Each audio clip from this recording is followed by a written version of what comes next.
कि एटम के अंदर सेल होते हैं, सेल के अंदर सब सेल होते हैं, फिर सब सेल के अंदर ऑर्बिटल्स होते हैं। तो किस एक्सपेरिमेंट के थ्रू ये सब चीजें पता चल रही है, उन सब की भी तुम्हारा डिस्कशन होगा एटॉमिक स्ट्रक्चर चैप्टर में।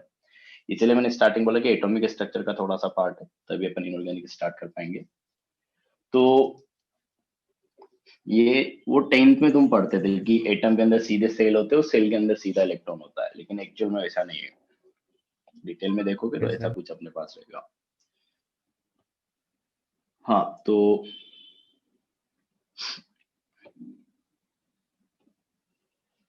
ये अपने पास कि अगर अपन बात करें तो क्वांटम नंबर्स की अपन बात कर रहे हैं, तो क्वांटम नंबर में ऐसा बोल रहा हूँ कि अपने पास अगर एक एटम है तो एटम के अंदर क्या होते हैं, सेल्स होते हैं, एक से ज्यादा सेल हो सकते हैं, और एक पर्टिकुलर सेल में सब सेल होते हैं, और उस एक पर्टिकुलर सेल में भी क्या हो सकते हैं, एक से ज्यादा सब सेल हो सकते हैं, और एक सब सेल में अपने पास ऑर्बिटल्स होते हैं, और ऑर्बिटल्स के अंदर अपने पास क्या होता है, इलेक्ट्रॉन्स प्रेजेंट होते हैं। ठीक है, तो अपन 4 नंबर ऐसा डिफाइन करेंगे जो अपने पास क्या करे, एक इलेक्ट्रॉन के बारे में बता सके कि ये पर्टिकुलर इलेक्ट्रॉन किस सेल के, किस सब सेल के ऑर्बिटल में प्रेजेंट है। क्या मतलब हुआ इसका, देखो कि अपन क्या करते हैं, सेल को रिप्रेजेंट करने के लिए एक नंबर यूज करते हैं जिसको अपन बोलते हैं प्रिंसिपल क्वांटम नंबर। और प्रिंसिपल क्वांटम नंबर को अपन स्मॉल n से रिप्रेजेंट करते हैं। ठीक है, इसी तरीके से अगर अपन सबसेल की बात करें तो सबसेल को रिप्रेजेंट करने के लिए अपन यूज करते हैं azimuthal quantum number, that is small L से इसको अपन रिप्रेजेंट करेंगे। इसी तरीके से अगर अपन ऑर्बिटल की बात करें तो ऑर्बिटल को रिप्रेजेंट करने के लिए अपन मैग्नेटिक क्वांटम नंबर का यूज करते हैं। इसको अपन लिखेंगे स्मॉल m। अब देखो, जो एक ऑर्बिटल होता है उस एक ऑर्बिटल में भी 2 इलेक्ट्रॉन आ सकते हैं। ठीक है, अब जो 2 इलेक्ट्रॉन है उन दोनों को भी डिफरेंशिएट करने के लिए अपन क्या करते हैं, एक को नंबर देते हैं +½ एक को अपन देते हैं -½ और उसको रिप्रेजेंट करते हैं अपन किससे, spin quantum number, quantum number, जिसको अपन लिखेंगे क्या, स्मॉल s। ठीक है, तो ये 4 नंबर है अपने पास। अगर मेरे को किसी भी इलेक्ट्रॉन के लिए इन 4 नंबर्स की वैल्यू दे दी गई है, तो अगर 4 नंबर्स की वैल्यू दी गई है तो मैं ये बता सकता हूँ कि इलेक्ट्रॉन किस सब सेल के, मतलब कौन से सेल में है, उस सेल के कौन से सब सेल में है, सब सेल के कौन से ऑर्बिटल में प्रेजेंट है। तो एक तरीके से 4 नंबर अपने को क्या बता रहा है, इलेक्ट्रॉन की पोजीशन बता रहा है, एक पर्टिकुलर इलेक्ट्रॉन की पोजीशन एक एटम के अंदर। तो एक तरीके से इलेक्ट्रॉन के एड्रेस को बता रहा है, ऐसा तुम बोल सकते हो। ठीक है, जैसे एग्जाम्पल अपन ले कि जैसे मान लो कि अपने पास बात हो रहा है कि एक इलेक्ट्रॉन है, for a particular electron n equal to अपने पास मान लो कितना है 3, l इक्वल टू अपने पास क्या है 1, m इक्वल टू अपने पास क्या है 0 और s इक्वल टू अपने पास क्या है +½ तो अपन एक इलेक्ट्रॉन की बात कर रहे हैं किसी एटम में जिसके लिए n इक्वल टू 3 है। n इक्वल टू 3 का मतलब होता है कि थर्ड सब सेल में वो थर्ड नंबर वाले सेल में वो प्रेजेंट है। सेल तुमने पढ़ा है कि फर्स्ट सेल होता है, सेकंड सेल होता है, थर्ड सेल होता है, तो थर्ड वाले सेल में वो प्रेजेंट है। l इक्वल टू 1 है तो l इक्वल टू 1 का मतलब होता है कि कोई सबसेल, हाँ नहीं s नहीं, अब सबसेल को भी अपन क्या करते हैं, क्लासिफाई करते हैं इस तरीके से कि s सबसेल है, p सबसेल है, d सबसेल है DNF, और f सबसेल है। इस तरीके से अपन सबसेल को क्लासिफाई करते हैं। ठीक है, और सबसेल के लिए अगर अपन बात करें तो सबसेल के लिए अगर l की वैल्यू अपन लिख रहे हैं तो s सबसेल के लिए l की वैल्यू 0 होती है, तो p के लिए 1 होती है, d के लिए 2 होती है और f के लिए 3 होती है। तो जैसे अपन इस इलेक्ट्रॉन की बात कर रहे हैं तो इसके लिए n इक्वल टू 3 है, n इक्वल टू 3 का मतलब हो गया कि ये थर्ड सेल में प्रेजेंट है। ठीक है, l इक्वल टू 1 है तो l इक्वल टू 1 का मतलब हो गया कि थर्ड सेल के l इक्वल टू 1 वाले subshell, that is p subshell में प्रेजेंट है। ठीक है, p सबसेल में भी क्या होगा, जो m इक्वल टू 0 वाला ऑर्बिटल होगा उसमें प्रेजेंट होगा, और m इक्वल टू 0 वाला ऑर्बिटल, अपन ने बोला था कि एक ऑर्बिटल में मैक्सिमम 2 इलेक्ट्रॉन आ सकते हैं, तो उसमें से भी कौन सा इलेक्ट्रॉन है जिसके लिए s इक्वल टू +½ है। इन सब का क्या मतलब है, ये चीज अपन डिटेल में पढ़ेंगे कि l इक्वल टू 1 है तो उसका क्या मतलब है, 2 है तो उसका क्या मतलब है, 0 तो उसका क्या मतलब है, वैसे मैं बता चुका हूँ l के हिसाब से। तो कि l इक्वल टू 0 मतलब s सब सेल है, l इक्वल टू 1 मतलब p सब सेल है, l इक्वल टू 2 मतलब d सब सेल है, l इक्वल टू 3 मतलब f सब सेल है। इन तीनों में क्या डिफरेंस होता है उसकी भी अपन आगे बात करेंगे। m इक्वल टू 0 वाला ऑर्बिटल की बात हो रही, तो m इक्वल टू 0 की क्या सिग्निफिकेंस है, उस ऑर्बिटल की क्या बात है, वो सब अपन डिटेल में बात करेंगे। इसी तरीके से s की अपन बोल रहे कि एक ऑर्बिटल में मैक्सिमम 2 इलेक्ट्रॉन आ सकते हैं, तो एक इलेक्ट्रॉन प्लस हाफ का रहेगा तो एक इलेक्ट्रॉन माइनस हाफ का रहेगा। तो प्लस हाफ वाले इलेक्ट्रॉन में क्या अलग बात है, माइनस हाफ वाले इलेक्ट्रॉन में क्या अलग बात है, ये सब अपन आगे बात करने वाले हैं। तो अपने पास क्या होता है कि हर इलेक्ट्रॉन के लिए जो ये 4 नंबर है, अगर ये बता दिया जाए तो मैं उस इलेक्ट्रॉन के लिए ये बता सकता हूँ कि ये इस सब सेल के इस ऑर्बिटल में प्रेजेंट है, एक पर्टिकुलर सेल के अंदर। तो ये अपने पास 4 नंबर्स का सेट है जिसके बेसिस पे अपन एक इलेक्ट्रॉन के बारे में बता सकते हैं कि वो एक्चुअल में कहाँ पे प्रेजेंट है। तो मतलब ये 4 नंबर जो है ना, ये अपने को एक इलेक्ट्रॉन का कंप्लीट एड्रेस दे देते हैं।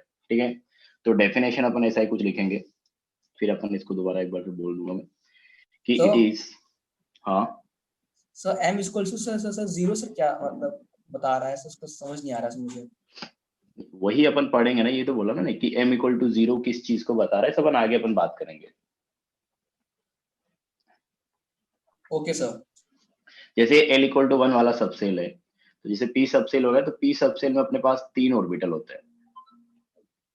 तो तीनों ऑर्बिटल में से भी कौन सा वाला है जिसके लिए m इक्वल टू 0 है। अब इसका क्या मतलब है, ये तो अपने को आगे पढ़ना है। अब तीनों को भी अपन अलग अलग करके पढ़ेंगे, मतलब तीनों चारों क्वांटम नंबर को पहले प्रिंसिपल क्वांटम नंबर पढ़ेंगे, उसके बारे में पूरी बातें करेंगे कि किस चीज को बता रहा है, किस चीज को नहीं बता रहा। ठीक है, ठीक है। Yes sir. चल तो ये था अपने पास।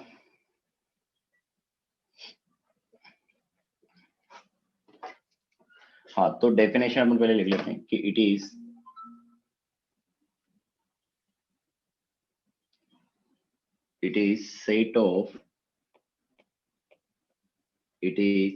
set of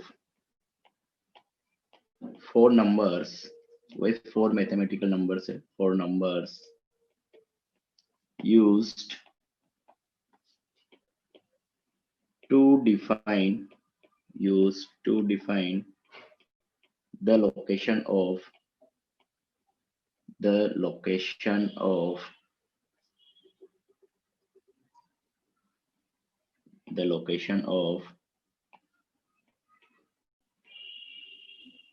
electron of an electron, ऐसे लिख लो, of an electron in atom, in a particular atom। तो एक एटम के अंदर इलेक्ट्रॉन का लोकेशन बताने के लिए अपन क्या करते हैं, 4 नंबर्स का सेट यूज करते हैं। उसमें एक नंबर है प्रिंसिपल क्वांटम नंबर जो कि सेल के बारे में बताएगा, दूसरा नंबर है एल जो कि अपने पास सब सेल के बारे में बताएगा कि इलेक्ट्रॉन, उस इलेक्ट्रॉन के लिए सब सेल कौन सा है।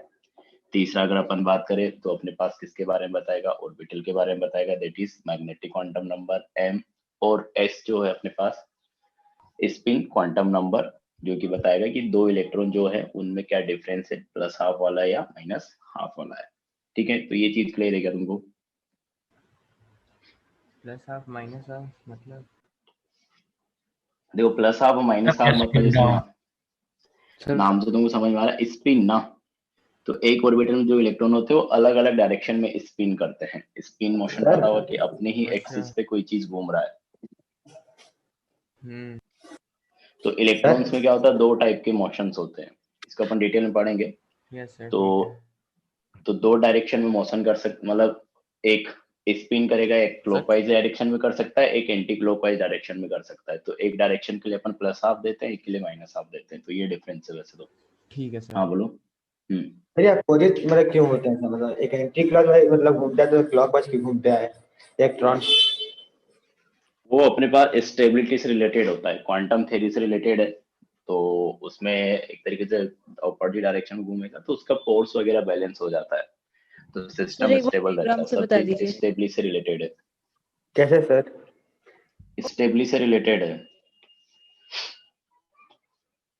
हाँ, दोबारा से बता रहा हूँ मैं, देखो कि अपन क्या बोल रहे हैं कि अपने पास जब अपन एक एटम की बात करते हैं तो एटम के अंदर क्या होता है, सेल्स प्रेजेंट होते हैं, और सेल के अंदर भी सब सेल्स होते हैं, और सब सेल के अंदर ऑर्बिटल्स होते हैं, और फिर उन ऑर्बिटल्स में अपने पास क्या होता है, इलेक्ट्रॉन्स होता है। तो एक तरीके से इस तरीके का देखो चेन बनेगा अपने पास कि एक एटम है, एक एटम में काफी सारे सेल हो सकते हैं, कि जैसे पहला सेल है n=1, दूसरा सेल है, तीसरा सेल है, चौथा सेल है, ठीक है। फिर एक पर्टिकुलर सेल में भी क्या हो सकते हैं, सब सेल आ सकते हैं, जैसे मान लो कि तो इसमें भी क्या हो सकते हैं, सब सेल हो सकते हैं।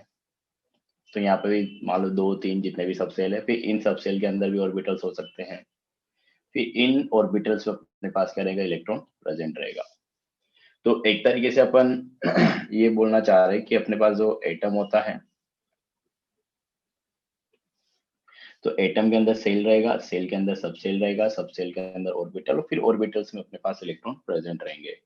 तो इस इलेक्ट्रॉन की लोकेशन बताने के लिए अपन क्या कर रहे हैं, क्वांटम नंबर्स का यूज कर रहे हैं। मतलब तुम ये बोल सकते हो कि सेल को रिप्रेजेंट करने के लिए पर्टिकुलर नंबर यूज कर रहे हैं, जिसको अपन क्या बोल रहे हैं, प्रिंसिपल क्वांटम नंबर। तो जैसे n=1 अपन बोलेंगे तो अपने को समझ में आएगा कि पहले सेल की बात हो रही है, n=2 बोलेंगे तो अपने को समझ में आएगा कि अपने पास सेकंड सेल की बात हो रही है, n=3 अपन बोलेंगे तो जैसे अपन यहाँ पे बोला कि थर्ड सेल की अपने पास बात हो रही है। इसी तरीके से अपने पास कि इलेक्ट्रॉन किस सेल के कौन से सब सेल में प्रेजेंट है, तो सब सेल को बताने के लिए अपन क्या कर रहे हैं, एजीमुथल क्वांटम नंबर का यूज कर रहे हैं। तो एजीमुथल क्वांटम नंबर अपने पास क्या हो सकता है कि एल की इस तरीके से वैल्यू अपन लिखते हैं, तो जैसे तुमको बोल दिया जाए कि इस पर्टिकुलर इलेक्ट्रॉन के लिए जो एल है उसकी वैल्यू 2 है, तो एल की वैल्यू 2 का मतलब क्या होगा कि वो डी सब सेल में प्रेजेंट है, जैसे अपने को समझ में आएगा, ठीक है। इसी तरीके से अगर अपन बात करें ऑर्बिटल, तो ऑर्बिटल में अपन क्या करते हैं, मैग्नेटिक क्वांटम नंबर यूज करते हैं। एक नंबर दे रखा अपन ने कि एम की वैल्यू ये हो सकती है, तो m=0 वाला ऑर्बिटल, m=1 वाला, m=2 वाला ऑर्बिटल, ऐसे अपने को बात करनी है। अब जो एक ऑर्बिटल होता है उसमें मैक्सिमम 2 इलेक्ट्रॉन आ सकता है, तो एक ऑर्बिटल में मैक्सिमम 2 इलेक्ट्रॉन आ सकता है। तो उन दोनों मतलब एक तरीके से ऐसे होगा कि एक अपने पास बॉक्स है, उसमें 2 चीजें प्रेजेंट है, तो इस बॉक्स में 2 चीजें प्रेजेंट है, तो उन दोनों को भी डिफ्रेंशिएट करने के लिए अपन अलग अलग नंबर यूज कर रहे हैं, एक को +½ दे दिया, एक को -½ दे दिया। तो एक ठीक उसी तरीके से जैसे अपन देखो, मान लो कि अपन अपना एड्रेस देते हैं, तो एड्रेस में अपन नहीं देते कि जैसे ये गली नंबर ये है और हाउस नंबर ये है, तो ठीक उसी तरीके से इलेक्ट्रॉन का एड्रेस, जैसे अपन तुमसे पूछा जाए कि तुम कहाँ रहते हो, तो एक पर्टिकुलर सिटी रहेगा, अपन सिटी के लिए भी कोड असाइन कर देते हैं। जैसे पुराने जमाने में क्या होता है, जो टेलीफोन होता था उसमें अलग अलग सिटी का अलग अलग कोड होता था, तो उसी तरीके से अपन ने कर रखा है कि जैसे अगर तुमसे पूछा जाए एड, तो तुम क्या बोलोगे कि मैं इस इंडिया में इस सिटी के अंदर इस कॉलोनी में इस इस हाउस नंबर में रहता हूँ मैं। तो उसी तरीके तुम इलेक्ट्रॉन के लिए बोल सकते हो कि एटम है, एटम के अंदर काफी सारी सेल है, फिर सेल के अंदर भी सब सेल्स है, सब सेल के अंदर भी ऑर्बिटल्स है, और फिर उन ऑर्बिटल्स में अपने को इलेक्ट्रॉन मिलेंगे। तो उनको डिफ्रेंशिएट करने के लिए अपन क्वांटम नंबर्स को अपन यूज कर रहे हैं कि कौन सा सेल है, कौन सा सब सेल है, कौन सा ऑर्बिटल है, उस हिसाब से। अभी समझ में आ गया? Yes, sir. चलो, तो एक एक करके अपने को इन सब के बारे में बात करनी है। तो अपन बोल रहे हैं कि अपने पास क्वांटम नंबर क्या हो गया, set of 4 numbers used to define location of electron in atom। ठीक है, तो पहला जो अपने पास क्वांटम नंबर है उसके बारे में अपन बात करते हैं, डिटेल में अपन बात करेंगे तो तुमको चीजें अपने आप क्लियर होती जाएगी। तो पहला जो था अपने पास वो क्या है, principal quantum number, principal quantum number, इसको अपन वही स्मॉल n से रिप्रेजेंट करेंगे। तो प्रिंसिपल क्वांटम नंबर अपने पास किसके बारे में बता रहा है, किस सेल के बारे में बता रहा है, तो इसमें वही सब पॉइंट अपन लिखेंगे। तो पहला पॉइंट तो अपने पास ये हो जाएगा, it is proposed by Bohr. Scientist था जिसने अपने को इसके बारे में बताया था, बोहर ने। ठीक है, तो ये तो वैसे याद रखना है तो रख सकते हो, ऐसे कोई जरूरी नहीं है, साइंटिस्ट का नाम अपने से नहीं पूछा जाता है। ठीक है, तो it is proposed by Bohr, तो बोहर करके साइंटिस्ट था, उसने दिया था। ठीक है, इट नेक्स्ट लिखना, इट इज डिस्क्राइब, ये इंपॉर्टेंट पॉइंट है कि इससे अपने को क्या पता चल रहा है, प्रिंसिपल क्वांटम नंबर से। It is describe the size of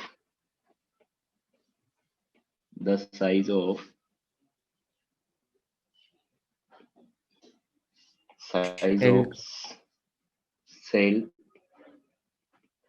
and energy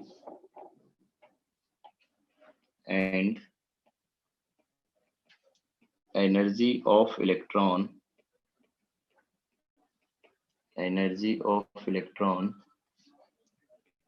present in it।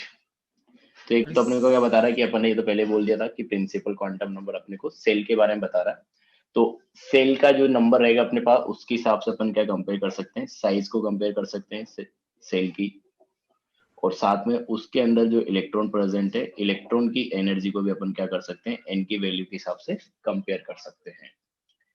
ठीक है, सी पॉइंट यहाँ पे लिख लो कि इट इज डिनोटेड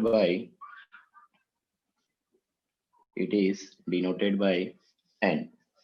तो इस तरीके अपन इसको डिनोट करेंगे कि n इक्वल टू 1 है अपने पास, n इक्वल टू 2 हो सकता है, n इक्वल टू 3 हो सकता है, n equal to 4, n equal to 5, n equal to 6, ऐसे। ठीक है, तो ये जो अपने पास n इक्वल टू 1 है मतलब पहला सेल हो गया, n इक्वल टू 2 मतलब सेकंड सेल हो गया, n इक्वल टू 3 मतलब थर्ड सेल हो गया, n इक्वल टू 4 मतलब fourth shell, fifth shell, sixth shell. ठीक है, इन सेल को अपन सिंबल भी देते हैं, जैसे पहला सेल रहेगा जो n इक्वल टू 1 है उसको अपन बोलते हैं K, 2 वाले को लिखते हैं अपन L, थर्ड वाले को अपन देते हैं M, N, O, P। इस तरीके से क्या हुआ सर? शेल कितने भी हो सकते हैं? कितने भी हो सकते हैं, एक एटम में इनफाइनाइट नंबर में सेल हो सकता है। तो Z को क्रॉस किया तो इतने की जरूरत नहीं पड़ती ना, अपने सिंबल तो अपन ने दिए हैं। अपने पास कितने एलिमेंट है, 118 ना, तो 118 इलेक्ट्रॉन्स आएंगे मैक्सिमम एक एलिमेंट में, तो उसके लिए तुम अगर इलेक्ट्रॉन फिल कराओगे तो जेड तक तुम जा ही नहीं पाओगे। तो जितना जरूरत है उस हिसाब से अपन बोल दे रहे हैं बस। ठीक है, तो ये अपने पास ये सब रिप्रेजेंटेशन तो अपन ने दिया है कि के है, एल है, एम है, एन है, ओ है, समझने के लिए कि जो पहला सेल है उसको अपन ने के सिंबल दे दिया, सेकंड वाले को कैपिटल एल, थर्ड वाले को कैपिटल एम, फोर्थ वाले को कैपिटल एन, इस तरीके से। ठीक है, अब जो ये अपने पास डिनोट अपन इनको जो कर रहे हैं, अब यहीं से अपन जो मैंने बोला सेकंड वाला पॉइंट कि अपन जो सेल नंबर है उस सेल नंबर के हिसाब से अपन क्या क्या कर सकते हैं, साइज कंपेयर कर सकते हैं सेल की, उसके अंदर जो इलेक्ट्रॉन है उसका एनर्जी अपन कंपेयर कर सकते हैं। तो देखो किस तरीके से अपन कंपेयर करेंगे।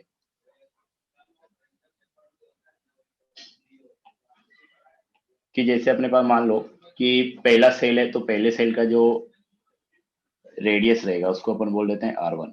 ये तुमको पता है कि अपन सेल को क्या बोलते हैं, इस तरीके से कुछ रिप्रेजेंट करते हैं, ये भी बता देता हूँ कि अपने पास ये न्यूक्लियस है, न्यूक्लियस के चारों तरफ अपने पास क्या होता है, एक तरीके से सर्कुलर ऑर्बिट होता है। तो इन discrete orbit shells, circular orbit रहेंगे,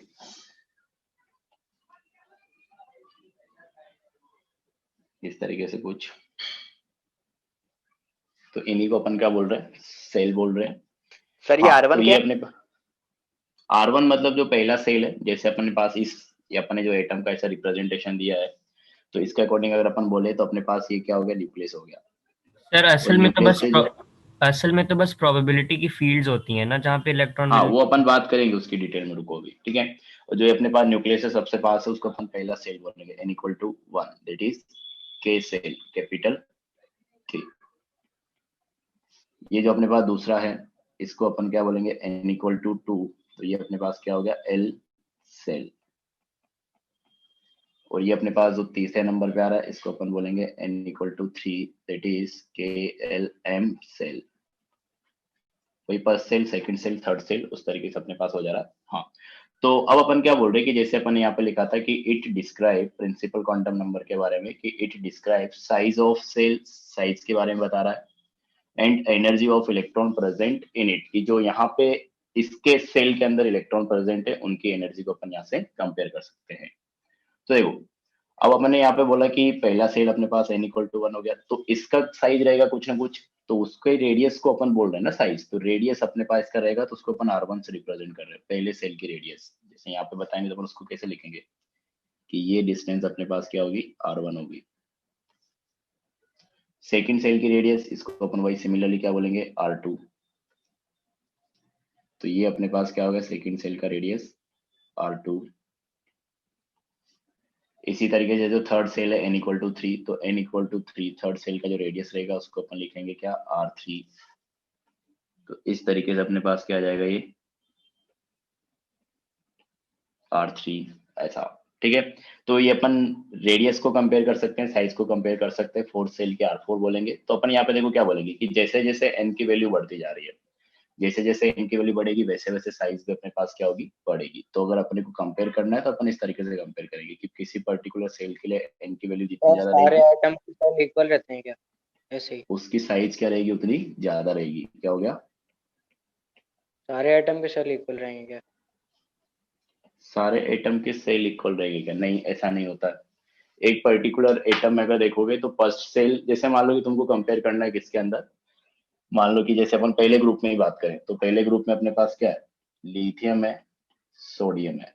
तो तुम बोलना चाह रहे हो कि अपने पास जैसे लिथियम और सोडियम की अपन बात करें, अलग अलग एटम की अगर अपन बात करें तो उनके फर्स्ट सेल की साइज सेम रहेगी क्या, तो ऐसा नहीं होता है। लिथियम में फर्स्ट सेल की साइज अलग रहेगी, सोडियम में भी अलग रहेगी। अपन एक ही एटम के अंदर कंपेरिजन कर रहे हैं अलग अलग सेल का, कि जैसे मान लो कि पर्टिकुलर एटम है एक्स, तो उसी के अंदर पहला सेल, दूसरा सेल, तीसरा सेल, चौथा सेल अपन ऐसे कंपेयर कर रहे हैं। तो ये हमेशा लगेगा कि एक पर्टिकुलर एटम की जब अपन बात करेंगे तो उसमें फर्स्ट सेल का साइज सबसे कम रहेगा, सेकंड का और ज्यादा रहेगा, थर्ड का और ज्यादा रहेगा, फोर्थ का और ज्यादा रहेगा। वैल्यू क्या रहेगी वो डिपेंड करेगी किस एटम के लिए तुम बात कर रहे हो। तो मैं यही बोल रहा हूँ कि जैसे जैसे एन की वैल्यू बढ़ेगी वैसे वैसे साइज भी बढ़ेगी, और उस सेल में जो इलेक्ट्रॉन प्रेजेंट रहेगा उस इलेक्ट्रॉन का एनर्जी भी क्या होता है, बढ़ता जाता है। Energy of electron present in it, वो भी क्या करेगा, इंक्रीज करेगा, ऐसा, ठीक है। तो जिसके लिए एन की वैल्यू जितनी ज्यादा रहेगी एक तरीके से उसका रेडियस उतना ज्यादा रहेगा, उसका साइज क्या रहेगा, उतना ज्यादा रहेगा, और उसमें जो इलेक्ट्रॉन प्रेजेंट है उसकी एनर्जी भी क्या रहेगी, उतनी ही ज्यादा रहेगी। सर ज्यादा कैसे सिंपल सी रहेगी, बात सर है। ज्यादा न्यूक्लियस से कैसे तो रहेगी? दूर है ना। एनर्जी कैसे बढ़ रही है इलेक्ट्रॉन की? क्या चीज, सर इलेक्ट्रॉन की एनर्जी एनर्जी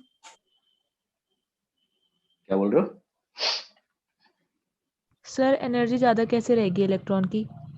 अच्छा, एनर्जी कैसे ज्यादा रहेगी, मतलब जो सेकंड सेल में रहेगा उसकी। न्यूक्लियस से तो दूर देखो एनर्जी अपन ऐसे कंपेयर कर रहे हैं, ये भी देख लो कि अपन यहाँ पे जो एनर्जी निकालते हैं, तो अभी अपन वैसे एटॉमिक स्ट्रक्चर में पढ़ेंगे, तो यहाँ पे जो एनर्जी आएगी तो एक तरीके से जो टोटल एनर्जी अगर तुम देखोगे तो उसका अगर अपन फॉर्मूला देखें, या मान लो कि अपने पास जो एक दो चार्ज सिस्टम है, कि अपने पास दो चार्ज पार्टिकल है, क्योंकि यहाँ पे अगर देखोगे तो अपने पास चार्ज सिस्टम है कि न्यूक्लियस में अपने पास क्या है, पॉजिटिव चार्ज है, और जो इलेक्ट्रॉन रहेगा वहां पे अपने पास क्या रहेगा, नेगेटिव चार्ज रहेगा। तो अपने पास दो चार्ज है एक तरीके से अगर सोचे तो, कि एक पॉजिटिव चार्ज है, एक अपने पास नेगेटिव चार्ज है। तो Q1 Q2 दो चार्ज है। तो अगर अपन दो चार्ज का अपने पास सिस्टम है और इसकी अपने को एनर्जी निकालनी है, तो इसके पास अपने पास फॉर्मूला आता है KQ1 Q2 upon R square, sorry R square तो फोर्स हो जाएगा R। ये अपने पास क्या एनर्जी का फॉर्मूला है कि जब भी एक चार्ज सिस्टम की अपन बात करेंगे तो उसमें अगर मान लो कि दो अपोजिट चार्ज है, दो अलग अलग चार्ज है अलग अलग जगह पे, तो जैसे यहाँ पे अपने पास क्या रहेगा, न्यूक्लियस है और इलेक्ट्रॉन्स रहेंगे, तो इलेक्ट्रॉन्स को अगर एक सेंटर पे अपन मान ले तो दो तरीके के चार्ज हो गए, पॉजिटिव और एक नेगेटिव चार्ज। तो जब अपन एटॉमिक सिस्टम की बात कर रहे हैं तो वहां पे एक चार्ज तो अपने पास पॉजिटिव चार्ज है और एक चार्ज अपने पास क्या है, नेगेटिव चार्ज है, ठीक है। अब देखो यहाँ पे अगर देखोगे, मतलब एक वैल्यू अपने पास पॉजिटिव आएगी, एक वैल्यू अपने पास नेगेटिव आएगी, तो दोनों का प्रोडक्ट अपने पास क्या रहेगा, नेगेटिव रहेगा। के यहाँ पे कांस्टेंट है और आर अपने पास क्या है, एक तरीके से डिस्टेंस हो गया। तो सर फिर रेडियस बड़ा होगा, मतलब ऊपर बड़ी छोटी वैल्यू आएगी और छोटे नंबर, मतलब नेगेटिव छोटे नंबर ज्यादा बड़े होंगे। हाँ वही उसी हिसाब से अपन कंपेयर कर रहे हैं। तो ऊपर में अपने पास नेगेटिव वैल्यू है कुछ ना कुछ, और रेडियस अगर अपन देखोगे तो नेगेटिव में अपने को एनर्जी देखना है, तो रेडियस जितनी बड़ी रहेगी नेगेटिव वैल्यू उतनी छोटी रहेगी, और नेगेटिव वैल्यू जितनी छोटी रहेगी मतलब अपन क्या बोलेंगे कि एनर्जी क्या रहेगा उतना ज्यादा रहेगा। अब डिटेल में अपन जैसे जैसे एटॉमिक स्ट्रक्चर पढ़ेंगे तो वहां पे समझ में आएगा सब। सर वैसे भी वहां मैं पे पढ़ा अपन था अलग कि अलग शेल तरीके से डिफाइन करते हैं, दो तरीके से एनर्जी डिफाइन करेंगे, काइनेटिक पोटेंशियल, फिर दोनों का ऐड करके अपन ये एनर्जी निकालेंगे। जब क्या डिस्टेंस हुआ? बढ़ती है तो सर जब डिस्टेंस बढ़ती है तो सर उसकी लूजिंग सर वो ज्यादा हो जाती है ना सर। Yes sir. डिस्टेंस बढ़ती है तो हाँ तो सर जैसे वो लूज जल्दी कर देता है, देखो न्यूक्लियस डिपेंड करेगा ना कि न्यूक्लियर फोर्स, फोर्स कम हो देखो जाती है इनकी। वो तो फोर्स ऑफ अट्रैक्शन है ना न्यूक्लियस से, इसलिए वो थोड़ा कम हो जाता है जितनी दूर चला जाएगा। अभी अपन सर फोर्स वो की थोड़ी इंक्रीज बात कर कैसे रहे हैं, हो अभी रही अपन है? एनर्जी की बात कर रहे हैं, और जब भी एनर्जी की बात होगी तो हमेशा दो एनर्जी की बात होगी, काइनेटिक एनर्जी और पोटेंशियल एनर्जी। मतलब सर जो इलेक्ट्रॉन एम शेल में होगा सर उसकी वेलोसिटी ज्यादा होगी के वाले से, क्योंकि उसकी एनर्जी ज्यादा है। नहीं, वेलोसिटी अलग तरीके से निकाला जाएगा, मैंने ये नहीं बोला कि ये काइनेटिक एनर्जी टोटल एनर्जी है। पोटेंशियल एनर्जी भी तो एक चीज होती है ना सर। तो सर क्या जरूरी है सर वो एक ही स्पीड से ट्रेवल करेंगे तीनों शेल के नहीं, इलेक्ट्रॉन? वेलोसिटी हर इलेक्ट्रॉन की अलग अलग होगी। अच्छा, ये जब अपन निकालेंगे आगे अपने पास वही वापस वही चीज होगी कि एटॉमिक एक के सेल बाद में अपन सर वैसे क्वांटम नंबर पढ़ते हैं। हाँ बोलो। सर एक सेल में अगर एक ज्यादा इलेक्ट्रॉन है तो हर इलेक्ट्रॉन की वेलोसिटी अलग होगी। एक सेल में अगर एक से ज्यादा इलेक्ट्रॉन है तो हर हाँ सेल बोल हर सकते हो वैसे, कोलाइड लेकिन कर फिर वो जाएंगे। ये भी चीज है ना डिपेंड कर जाती है कि अपने पास टोटल एक मतलब कितने इलेक्ट्रॉन है उस बात के ऊपर। ये सब चीजें एटॉमिक स्ट्रक्चर से रिलेटेड है। अभी मैंने स्टार्टिंग में बोला था कि अपने को इलेक्ट्रॉनिक कॉन्फ़िगरेशन लिखना सीखना है, मेन काम अपना वो है।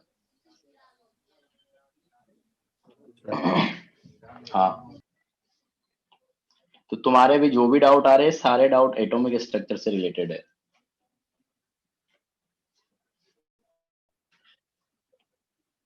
तो ये है अपने पास, देखो कि अपन क्या बोले कि एन की वैल्यू जितनी ज्यादा रहेगी पर्टिकुलर सेल के लिए उसका साइज उतना ज्यादा रहेगा, उसका एनर्जी उतना ज्यादा रहेगा। तो अपन क्या बोलेंगे जैसे अपने पास क्या है कि रेडियस जो रहेगी, मैं लिख दे रहा हूँ कि अपने पास जो है कि R3 is greater than R2 is greater than R1, इस तरीके से अपने पास रेडियस रहेगा, और आगे R4 आएगा, R5 आएगा, तो क्या रहेगा, बड़ा रहेगा। देखो तो अपन ये बोले थे कि जैसे अपने पास क्या रहेगा, एन की वैल्यू जितना ज्यादा रहेगा उसका साइज भी क्या रहेगा उतना ज्यादा रहेगा। तो वही अपने पास पहला सेल रहेगा उसका साइज सबसे कम रहेगा, दूसरे का ज्यादा रहेगा, तीसरे का और ज्यादा रहेगा, चौथे का और ज्यादा रहेगा। ठीक है, इसी तरीके से अगर अपन एनर्जी की बात करें कि जो पहला सेल है अपने पास, पहले सेल का एनर्जी अपन मान लो कि लिख दे कि क्या है, E1 है। इसको मैं इधर लिख देता हूँ इधर वाले पेज में कि पहले सेल की अगर अपन एनर्जी की बात करें तो पहले सेल का एनर्जी E1 है, दूसरे सेल का एनर्जी E2 है, तीसरे सेल का एनर्जी E3 है, और चौथे सेल का एनर्जी E4 है। मतलब चौथे सेल में जो इलेक्ट्रॉन प्रेजेंट है। तो जैसे जैसे अपने पास क्या होगा, एन की वैल्यू बढ़ेगी तो वैसे वैसे उस पर्टिकुलर सेल में जो इलेक्ट्रॉन प्रेजेंट है उसकी एनर्जी भी क्या होती जाएगी, बढ़ती जाएगी। मतलब पहले सेल वाले इलेक्ट्रॉन की एनर्जी सबसे कम रहेगी, सेकंड सेल वाले की ज्यादा रहेगी, थर्ड सेल वाले की और ज्यादा रहेगी, फोर्थ सेल वाले की और ज्यादा रहेगी, फिफ्थ सेल वाले की और ज्यादा रहेगी। तो अपन ये बोल सकते हैं जनरलाइज करके कि एन की वैल्यू जितनी ज्यादा रहेगी तो उस सेल में प्रेजेंट इलेक्ट्रॉन की एनर्जी क्या रहेगी, उतनी ही ज्यादा रहेगी। और रेडियस की अपन बात करेंगे, सेल की रेडियस, तो वहां पे अपन ये बोलेंगे कि एन की वैल्यू जितनी ज्यादा रहेगी तो उस पर्टिकुलर सेल की रेडियस भी क्या रहेगी, उतनी ही ज्यादा रहेगी। तो इस तरीके से अपन बोल सकते हैं। तो देखो ये तो चीज अपने पास होगी किसके लिए, एनर्जी और रेडियस को लेके। एक और यहाँ पे इंपॉर्टेंट चीज आती है जो तुमसे पूछी जा सकती है कि अगर मैं बात करूं किसके बारे में, एनर्जी डिफरेंस के बारे में। एनर्जी डिफरेंस मतलब जैसे कि पहले सेल और सेकंड सेल के बीच का energy difference, that is E2 minus E1। इसी तरीके से अगला जो सेल, दो सेल आएंगे मतलब थर्ड सेल और सेकंड सेल के बीच का एनर्जी डिफरेंस। अगले जो दो सेल आएंगे दैट इज पहला दूसरा हो गया, दूसरा तीसरा हो गया, तीसरा और चौथा। तो energy of fourth shell minus energy of third shell. मतलब जो जैसे जैसे अपन आगे बढ़ते जाएंगे ना तो दो सेल के बीच का जो एनर्जी डिफरेंस है ना वो क्या होता जाता है, कम होता जाता है। ये तुम्हारे पास इंपॉर्टेंट रिजल्ट है जो तुमको याद रखना पड़ेगा फिलहाल तो, कि जैसे जैसे अपन आगे बढ़ते हैं तो एक पर्टिकुलर सेल का एनर्जी तो क्या हो रहा है, बढ़ रहा है कि n=1 वाले सेल की एनर्जी सबसे कम है, 2 की ओर ज्यादा है, थर्ड की ओर ज्यादा है, फोर्थ की ओर ज्यादा है। लेकिन जब अपन दो सेल के बीच का एनर्जी डिफरेंस की बात करें तो फर्स्ट और सेकंड के बीच सबसे ज्यादा एनर्जी डिफरेंस रहेगा, सेकंड और थर्ड के बीच और ज्यादा और कम उससे कम रहेगा, थर्ड और फोर्थ के बीच उससे भी कम रहेगा। इस तरीके से डिक्रीज होता जाएगा एनर्जी डिफरेंस। तो ये 2-3 रिजल्ट अपने पास एन से रिलेटेड। तो अपन ने देखा कि प्रिंसिपल क्वांटम नंबर जो है अपने पास, तो प्रिंसिपल क्वांटम नंबर को लेके तुमको 2-3 चीजें ध्यान रखनी है कि प्रिंसिपल क्वांटम नंबर को अपन एन से रिप्रेजेंट करते हैं, जो कि अपने को किसके बारे में बता रहा है, सेल के बारे में बता रहा है। n = 1 मतलब फर्स्ट सेल, n = 2 मतलब सेकंड सेल, n = 3 मतलब थर्ड सेल। दूसरा चीज अपन ने बोला कि n के हिसाब से अपन क्या क्या कंपेयर कर सकते हैं, तो n के हिसाब से अपन सेल की साइज कंपेयर कर सकते हैं। तो n की वैल्यू जितनी ज्यादा रहेगी, साइज उस पर्टिकुलर सेल की उतनी ही ज्यादा रहेगी। तो जैसे जैसे n बढ़ेगा वैसे वैसे साइज भी बढ़ेगी, रेडियस भी बढ़ेगी सेल के लिए। ठीक है।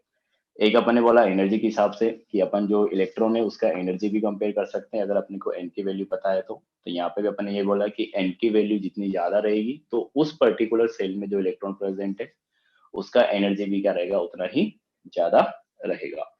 तो ये भी अपन बोल सकते हैं। और एक अपन ने जो इंपॉर्टेंट रिजल्ट लिखा वो ये है कि जो एनर्जी डिफरेंस है वो क्या हो रहा है, लेकिन कम हो रहा है। कि n की वैल्यू के साथ साथ साइज भी बढ़ रहा है, इलेक्ट्रॉन का एनर्जी भी बढ़ रहा है, लेकिन दो सेल में जो इलेक्ट्रॉन प्रेजेंट है या दो सेल का जो एनर्जी है उन दोनों सेल के बीच का एनर्जी डिफरेंस क्या होता जा रहा है, कम होता जा रहा है। तो ये समझ में आएगा तुमको? Yes sir. चलो, तो ये पहला था अपने पास। एक और पॉइंट यहाँ पे लिख लो कि नोट डाल के लिख लो या अगला पॉइंट लिख लो कि maximum number of electrons, mute कर लो यार, maximum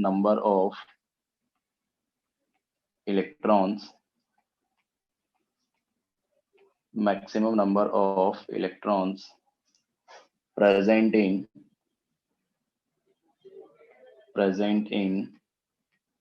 nth सेल, कि किसी n नंबर के एनर्जी लेवल की अपन बात करें या सेल की बात करें तो उसमें मैक्सिमम कितने इलेक्ट्रॉन आ सकते हैं उसकी अपने को बात करना है। ठीक है। तो इसका अपने पास फॉर्मूला होता है 2n²। ठीक है। तो जैसे अपन देखें कि अपने पास n = 1 है, मतलब पहले सेल की अगर अपन बात करें तो पहले सेल को अपन लिखेंगे किससे, k सेल। तो पहले सेल में या k सेल में कितने इलेक्ट्रॉन्स आएंगे, तो अपने को 2n² करना, मतलब 2 × 1 का स्क्वायर, दैट इज 2 × 1। तो अपने पास कितने इलेक्ट्रॉन आ जाएंगे, इस तरीके से टेबल वर्क टाइप से बना लो। इधर इलेक्ट्रॉन, इधर अपने को लिखना है सेल। तो n = 1 की अपन ने बात की तो अपने पास हो जाएगा 2 × 1 का स्क्वायर, दैट इज 2। इसी तरीके से अपन बात करें सेकंड, n = 2, n = 2 मतलब सेकंड सेल। तो सेकंड सेल में अपने पास क्या होगा, एक तरीके से एल सेल। तो यहाँ पे अपन क्या लिखेंगे, 2 × 2 का स्क्वायर, तो 2 का स्क्वायर हो जाएगा 4, तो 4 × 2 दैट इज 8 इलेक्ट्रॉन। तो अपने पास सेकंड सेल में क्या हो सकता है, मैक्सिमम 8 इलेक्ट्रॉन्स आ सकते हैं। इसी तरीके से अगर अपन बात करें n = 3 की थर्ड सेल में कितने इलेक्ट्रॉन आएंगे, तो KLM, m सेल की अपन बात करें या थर्ड सेल की अपन बात करें तो इसमें अपने पास क्या आ जाएगा, 2 × 3 का स्क्वायर दैट इज 9, तो 9 × 2 दैट इज 18 इलेक्ट्रॉन्स। तो यहाँ पे अपने पास थर्ड सेल में मैक्सिमम कितने इलेक्ट्रॉन आ सकते हैं, 18। तो इस तरीके से हम निकाल सकते हो कि किसी पर्टिकुलर सेल की अपन बात कर रहे हैं तो उस सेल में मैक्सिमम कितने इलेक्ट्रॉन्स आ सकते हैं। तो ये हो गया अपने पास। एक और चीज हम लिख लो कि अपने पास जैसे किसी ने बोला था कि एक एटम में कितने सेल हो सकते हैं, तो एक एटम में कितने भी सेल हो सकते हैं, अपन ऐसा बोलते हैं कि इनफाइनाइट सेल हो सकते हैं। उनमें से क्या होता है, कुछ ही सेल क्या होते हैं, यूजफुल होते हैं। इसका क्या मतलब हुआ कि जैसे अपन सोडियम की बात करें,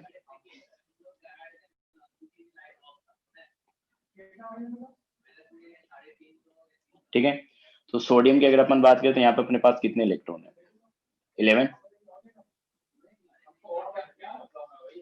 तो 11 इलेक्ट्रॉन है अपने पास। तो ये 11 इलेक्ट्रॉन अपन देखो क्या है, सबसे पहले पहला सेल आएगा तो पहले सेल में अपन कितने रख सकते हैं, 2 इलेक्ट्रॉन।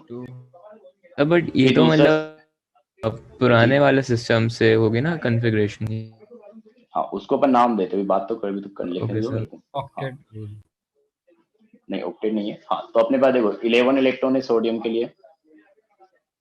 तो सोडियम के लिए अगर अपन बात करें तो अपने को इलेक्ट्रॉन फिल कराने हैं, तो इलेक्ट्रॉन 11 इलेक्ट्रॉन फिल कराने का मतलब हो गया कि 281 पहला सेल आया अपने पास तो उसमें अपन ने 2 इलेक्ट्रॉन रख दिए, तो अभी भी अपने पास 9 बचे हुए हैं। तो सेकंड सेल आएगा अगला, सेकंड में अपने पास कितने आ सकते हैं? 8 ही आ सकते हैं। सेकंड में 8 आ जाएंगे, फिर भी अपने पास 1 इलेक्ट्रॉन बचेगा। अब थर्ड सेल आएगा अपने पास, तो थर्ड सेल में वैसे आ तो 18 सकते हैं, लेकिन है अपने पास कितना? 1, तो उस 1 को अपन किस में रख देंगे? थर्ड सेल में रख देंगे। तो एक तरीके से अपने पास इस तरीके से अपन रिप्रेजेंट करते हैं, देखो कि पहले में 2, दूसरे में 8, तीसरे में 1। इसको अपन नाम देते हैं क्या? Shell configuration. ये सेल कॉन्फ़िगरेशन मतलब क्या होगा कि पहले सेल में 2 है, दूसरे में 8 है, तीसरे में 1 इलेक्ट्रॉन है। तो ये अपने पास, इसको अपन नाम देते हैं shell configuration of atom. Sir shell configuration of atom. तो जो भी 10 तक तुम पढ़ते हो ना, सेल कॉन्फ़िगरेशन पढ़ते हो, तुम ऐसा लिखते होंगे 2 8 1 2 8 ऐसा। अपने को भी ऑर्बिटल कॉन्फ़िगरेशन पढ़ना है मेनली। ऑर्बिटल कॉन्फ़िगरेशन मतलब ऑर्बिटल के हिसाब से ही अपने को बताना है कि किस ऑर्बिटल में कितने इलेक्ट्रॉन है, इसीलिए अपन ये सब चीजें पढ़ रहे हैं, जिसके अपन आगे बात करेंगे। अभी तो मैं ये बता रहा था, रुको एक मिनट, कि अभी मैं ये बता रहा था कि जैसे आप किसी ने बोला था कि एक एटम में मैक्सिमम कितने ऑर्बिटल हो सकते हैं, तो अपन जब ये पूछा जाए तो अपन ये बोलेंगे कि एक एटम में अपने पास मैक्सिमम तो इनफाइनाइट ऑर्बिट हो सकते हैं, इनफाइनाइट सेल हो सकते हैं। जैसे सोडियम की अपन बात करें तो इस सोडियम में भी अपने पास क्या है? इनफाइनाइट सेल है, लेकिन उन इनफाइनाइट सेल में से इसमें सिर्फ 3 ही सेल क्या हो रहे हैं? यूज हो रहे हैं, पहला, दूसरा और तीसरा। तो अगर तुमसे पूछा जाए total number of shell in sodium, तो अपन क्या बोलेंगे कि अपने पास कितने हैं? इनफाइनाइट सेल है टोटल। तो और यूजफुल पूछा जाए कि कितने यूजफुल है उसके लिए, तो अपने पास कितने आ जाएंगे? 3। तो ये सर बट डिफरेंस अगर हम अपने लोग पास। इनफाइनाइट मान लेंगे तो सर एक एटम में सर जो रेडियस होता है सर वो तो सर वो भी इनफाइनाइट हो जाएगा सर, तो मतलब हाँ, एटम का साइज भी वो भी इनफाइनाइट हो इनफाइनाइट जाएगा। हो जाए। Yes sir. हाँ, तो सर एटम का साइज इनफाइनाइट कहाँ होता है?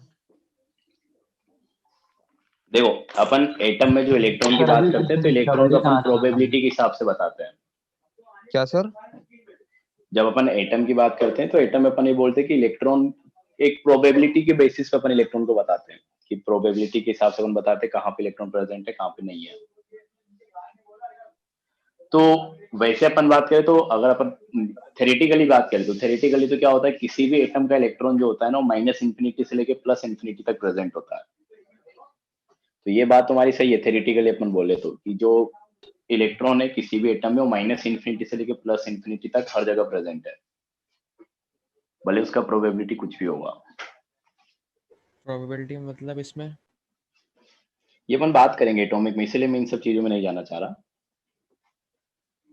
जिसने पढ़ा है स्कूल में, जैसे कुछ लोग बोल पा रहे हैं पहले से, तो वो लोग बता पाएंगे, मतलब उनको समझ में आया होगा कुछ। तो ये सब चीजें अपन आगे बात करेंगे। ऐसे अपन बात कर रहे हैं ऑर्बिटल की, अपन नेक्स्ट डेफिनेशन वही है, उस पे भी आ जाते हैं, थोड़ा सा प्रोबेबिलिटी से रिलेटेड भी बात कर सर लेंगे। ये सब एटॉमिक स्ट्रक्चर में फिर पढ़ाएंगे ना आप? एटॉमिक स्ट्रक्चर में यही सब पढ़ते हैं कि एटम के अंदर सेल कैसे पता चला कि सेल है, कैसे पता चला कि सब सेल है, कैसे पता चला कि ऑर्बिटल है, और कैसे पता चला कि उस ऑर्बिटल में 2 इलेक्ट्रॉन आते हैं, मतलब सब एक्सपेरिमेंटल के थ्रू आया है। तो उन सब एक्सपेरिमेंट्स के बारे में अपन डिस्कस करेंगे कि कैसे कैसे अपने को क्या पता चल रहा है, ये सब पढ़ाया जाएगा। मतलब ये तो नहीं पढ़ेंगे अब क्वांटम नंबर, तो दोबारा, मतलब बाकी सब चीजें अपन पढ़ेंगे, सेल, सब सेल, किस तरीके से इनकी डिस्कवरी हुई, किस साइंटिस्ट ने इसके बारे में बताया, कैसे इसका आइडिया लगा, उन सब के बारे में बात करेंगे। ठीक है सर। हाँ, तो ये था अपने पास। तो मैं ये बोल रहा था कि अगर तुमसे पूछा जाए कि एक एटम के अंदर कितने सेल है, अगर मैथमेटिकली अपने से पूछा जाए या थ्योरेटिकली अपने से पूछा जाए, तो नंबर अपने पास क्या रहेगा? इनफाइनाइट रहेगा, टोटल सेल पूछा जाए तो। और यूजफुल क्या होगा, वो डिपेंड करेगा कि उस एटम के अंदर कितने इलेक्ट्रॉन है। जैसे सोडियम की अपन बात करें, यहाँ पे अपने पास 3 ही सेल क्या आ रहे हैं? यूज आ रहे हैं। तो 3 सेल अपने पास यहाँ पे यूज है, पहला, दूसरा और तीसरा। हाँ, तो ये हो गया अपने पास। नेक्स्ट डेफिनेशन अपने पास थोड़ा सा वही है, ऑर्बिटल के बारे में है।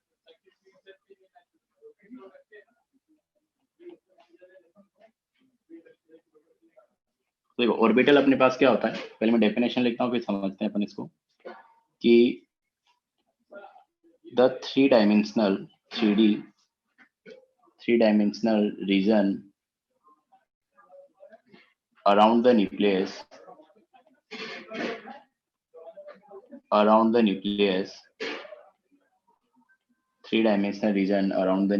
in which in which probability of Finding electron is max. finding electron probability of finding electron is maximum. Sir हम फुल श्रोडिंगर इक्वेशन भी पढ़ेंगे क्या? फुल अपने पास सिलेबस में नहीं है, लेकिन जितना अपने काम में है उतना अपन पढ़ेंगे और उससे तुमको आइडिया लग जाएगा अच्छा खासा, जितना तुमको जरूरत है उतना। तो हाँ, तो the 3 dimensional region around the nucleus in which probability of electron finding is maximum is called atomic orbital.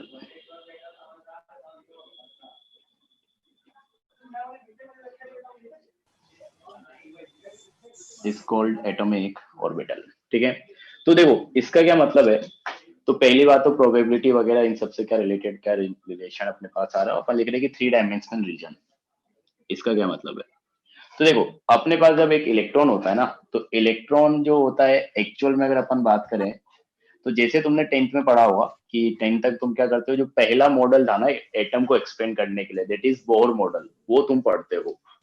तो उसके अकॉर्डिंग क्या होता है, जो कि मतलब पूरा सही नहीं है, तो उसमें अपन ऐसा बोलते हैं कि एटम जो होता है उसमें एक न्यूक्लियस होता है, न्यूक्लियस के चारों तरफ क्या होता है, सर्कुलर पाथ होते हैं। तो एक्चुअल में एटम में ऐसा कुछ होता ही नहीं, सर्कुलर पाथ अपने पास नहीं होता है। ये क्या था कि ये अपने पास एक साइंटिस्ट था, जब लोगों को पता चला कि एटम करके कुछ होता है, कि हर चीज अपन जैसे क्या बोलते हैं कि एटम अपने पास क्या है, फंडामेंटल यूनिट है हर सब्सटेंस का। मतलब सब कोई भी चीज है तो किससे बना हुआ है, इनडायरेक्ट अगर तुम एकदम बारीक लेवल पे देखोगे तो एक तरीके से हर चीज एटम से बना हुआ है, अलग अलग टाइप के एटम्स का अलग अलग कॉम्बिनेशन से मिलके बना हुआ है। तो अपन जब बोल रहे हैं कि अपने पास जब लोगों को पता चला कि एटम ही फंडामेंटल यूनिट है अपने पास किसी भी चीज का, तो लोगों ने वही पता करना चाहे कि एक्चुअल में एटम होता कैसा है। तो स्टार्टिंग से अलग अलग साइंटिस्ट आए, तो उन्होंने अलग अलग तरीके से एटम को एक्सप्लेन करने की कोशिश की। तो जैसे तुमने पढ़ा होगा 10th में, थोड़ा बहुत तो आता है, तो पहला तुमने रदरफोर्ड मॉडल पढ़ा होगा। नहीं तो सर, रदरफोर्ड थॉमसन मॉडल फिर में रदरफोर्ड, क्या, वो भी थॉमसन फिर रदरफोर्ड फिर हाँ, बोहर। जे थॉमसन, रदरफोर्ड, फिर बोर, ये 3 मॉडल तुम 10th में पढ़ते हो, 9th 10th में। तो पहला तो अपने पास जे थॉमसन मॉडल था, तो उसमें उसने क्या बोला था कि जो एटम होता है एक तरीके से स्पेयर की तरह होता है, जिसमें नेगेटिव, हाँ, पॉजिटिव चार्ज होता है, नेगेटिव, अच्छा, पॉजिटिव चार्ज क्या होता है, फैला हुआ होता है, और जिसके अंदर नेगेटिव चार्ज प्रेजेंट होता है। जैसे अपन वाटरमेलन की बात करते हैं, तरबूज की बात करते हैं, उसमें तो अपन उसके हिसाब से अगर अपन कंपेयर करें तो जो रेड वाला पोर्शन है वो एक तरीके से क्या है, पॉजिटिव चार्ज है, और जो उसके अंदर उसके बीज होते हैं ब्लैक कलर के, वो क्या है, नेगेटिव चार्ज है। तो उसने ऐसा बोला था, लेकिन फिर बाद में वो फेल हो गया कि एक्चुअल में ऐसा कुछ नहीं है। क्यों फेल हुआ, उसके रीजन की भी अपन बात करेंगे यहाँ पे। फिर उसके बाद नेक्स्ट आया रदरफोर्ड। तो रदरफोर्ड ने अपने पास बोला कि एटम अपने पास क्या होता है, सर्कुलर होता है, कि एटम में क्या होता है, पॉजिटिव चार्ज होता है जिसको अपन न्यूक्लियस बोलते हैं, वो सेंटर में होता है, और एटम के चारों तरफ क्या होते हैं, सर्कुलर पाथ होते हैं जिनमें इलेक्ट्रॉन प्रेजेंट होते हैं। तो ये रदरफोर्ड और बोर ने बोला था, बोर ने भी सेम चीज बोला था। बोर का जो मॉडल है वो लगभग रदरफोर्ड से ही रिलेटेड है, मतलब तुम ऐसा बोल सकते हो, ये रदरफोर्ड ने बताया था, उसको थोड़ा सा एक्सटेंड करके रदरफोर्ड ने बताया, जो भी, सॉरी, उसको थोड़ा सा एक्सटेंड करके बोर ने बताया। तो जो रदरफोर्ड ने पॉइंट दिए थे उनको ज्यादा अच्छे से बोर ने एक्सप्लेन किया, और उनके पीछे के रीजन भी दिए, लेकिन बाद में वो भी क्या हो गया, फेल हो गया। तो रदरफोर्ड और बोर ने एटम के लिए यही बात किया था कि एटम में अपने पास क्या होता है, पॉजिटिव चार्ज होता है, जिसको अपन क्या बोलते हैं, न्यूक्लियस, जो कि एकदम सेंटर में प्रेजेंट रहेगा, और जो इलेक्ट्रॉन्स रहेंगे, इलेक्ट्रॉन्स अपने पास क्या रहेंगे, बाहर की तरफ सर्कुलर पाथ में प्रेजेंट रहेंगे, जहां पे वो घूमते रहते हैं। लेकिन एक्चुअल में ऐसा नहीं होता है। जो अपन अभी प्रेजेंट टाइम पे जो एटम पढ़ते हैं, वो अपन क्वांटम मैकेनिकल मॉडल को फॉलो करते हैं अभी अपन।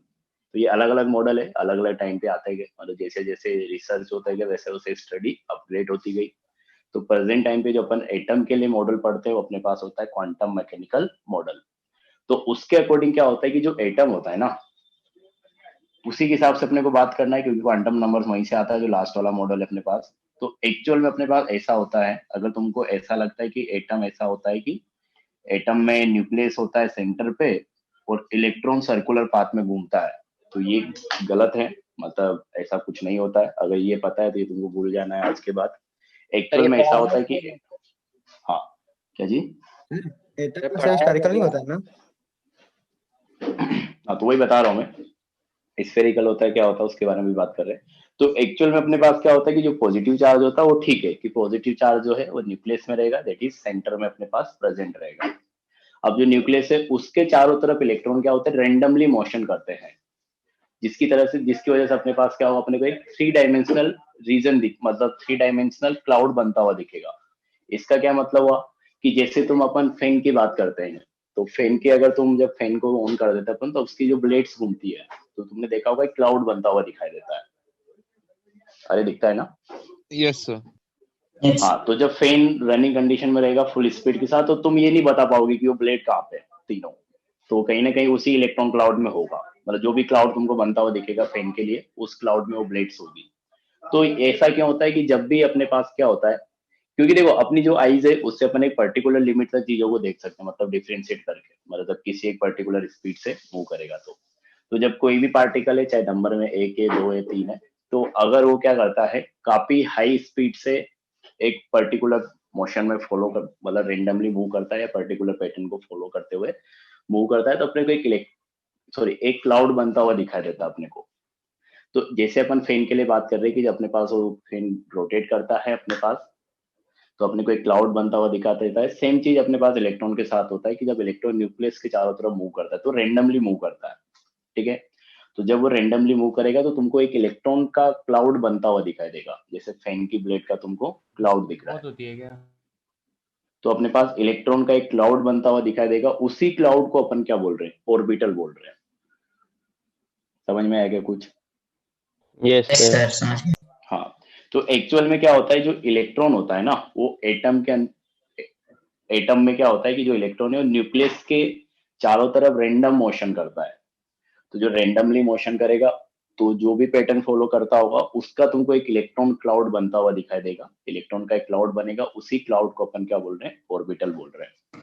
उसी क्लाउड में कहीं ना कहीं अपने पास क्या होगा, इलेक्ट्रॉन प्रेजेंट होगा। जैसे अपन बोलते हैं कि अपने पास जो फैन है तो फैन में अपने पास एक है कि एक तुमको सर्कुलर क्लाउड बनता हुआ दिखाई देता है। जो तुम्हारी फैन की 3 ब्लेड है वो तीनों ब्लेड की अपन बात करें तो एक पर्टिकुलर टाइम पे कहीं ना कहीं प्रेजेंट होगी तीनों।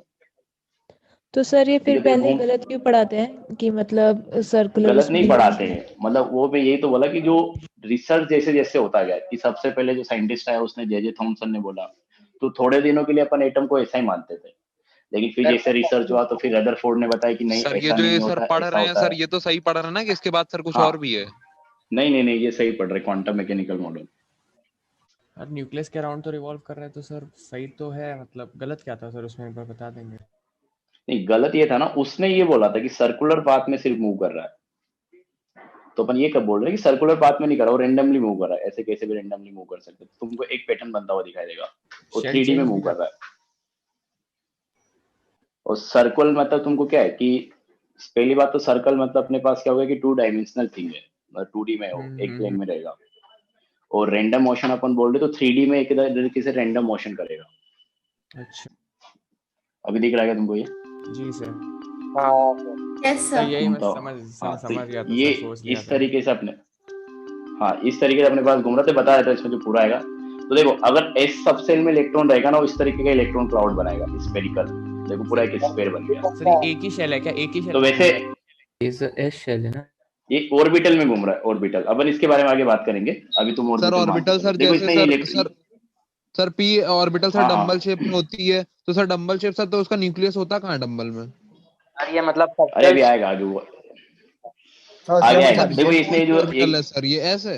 अरे तुम वीडियो देखते जाओ, हम बात करते जाएंगे। तो ये एस का एस में है, तो ऐसे इसमें इलेक्ट्रॉन दिखा रखा है, लेकिन एक्चुअल में अपने दिखेगा नहीं। इसमें बीच में कुछ येलो कलर से दिख रहा है, कुछ घूमता हुआ तुमको वो दिखेगा नहीं, तुमको बस सिर्फ क्लाउड बनता हुआ दिखेगा ऐसे। ये पीका है जो तुम बोल रहे डंबल बनाएगा, ऐसे डंबल रोटेट कर रहा है। तो ये इसमें तो पर्टिकुलर पॉइंट ये पीका है। हो गया सर, ठीक है। देखो इसमें डंबल दिखेगा, उस सेंटर पे न्यूक्लियस रहेगा। तो फिर सर डी पे डबल डंबल आएगा। डी में डबल डंबल आ जाएगा। ज्यादा येलो कलर में ये एक शेल है। फिर जो एफ का कॉम्प्लेक्स रहेगा वो कैसे होगा? उसमें 3 नंबर तुम बोल सकते हो। सर इलेक्ट्रॉन सर न्यूक्लियस के पास आ रहा है तो सर उससे रिपेल नहीं करेगा? मतलब सर न्यूक्लियस में पॉजिटिव चार्ज होता है ना। तो सर इलेक्ट्रॉन को तो मैक्सिमम डिस्टेंस पे रहना चाहिए ना सर पॉजिटिव चार्ज से। क्यों भाई, पॉजिटिव चार्ज तो अट्रैक्शन में रहेगा ना। पॉजिटिव चार्ज से सर अरे तो वो होगा ना। ऐसा थोड़ी ना है, वहां पे अट्रैक्ट करेगा।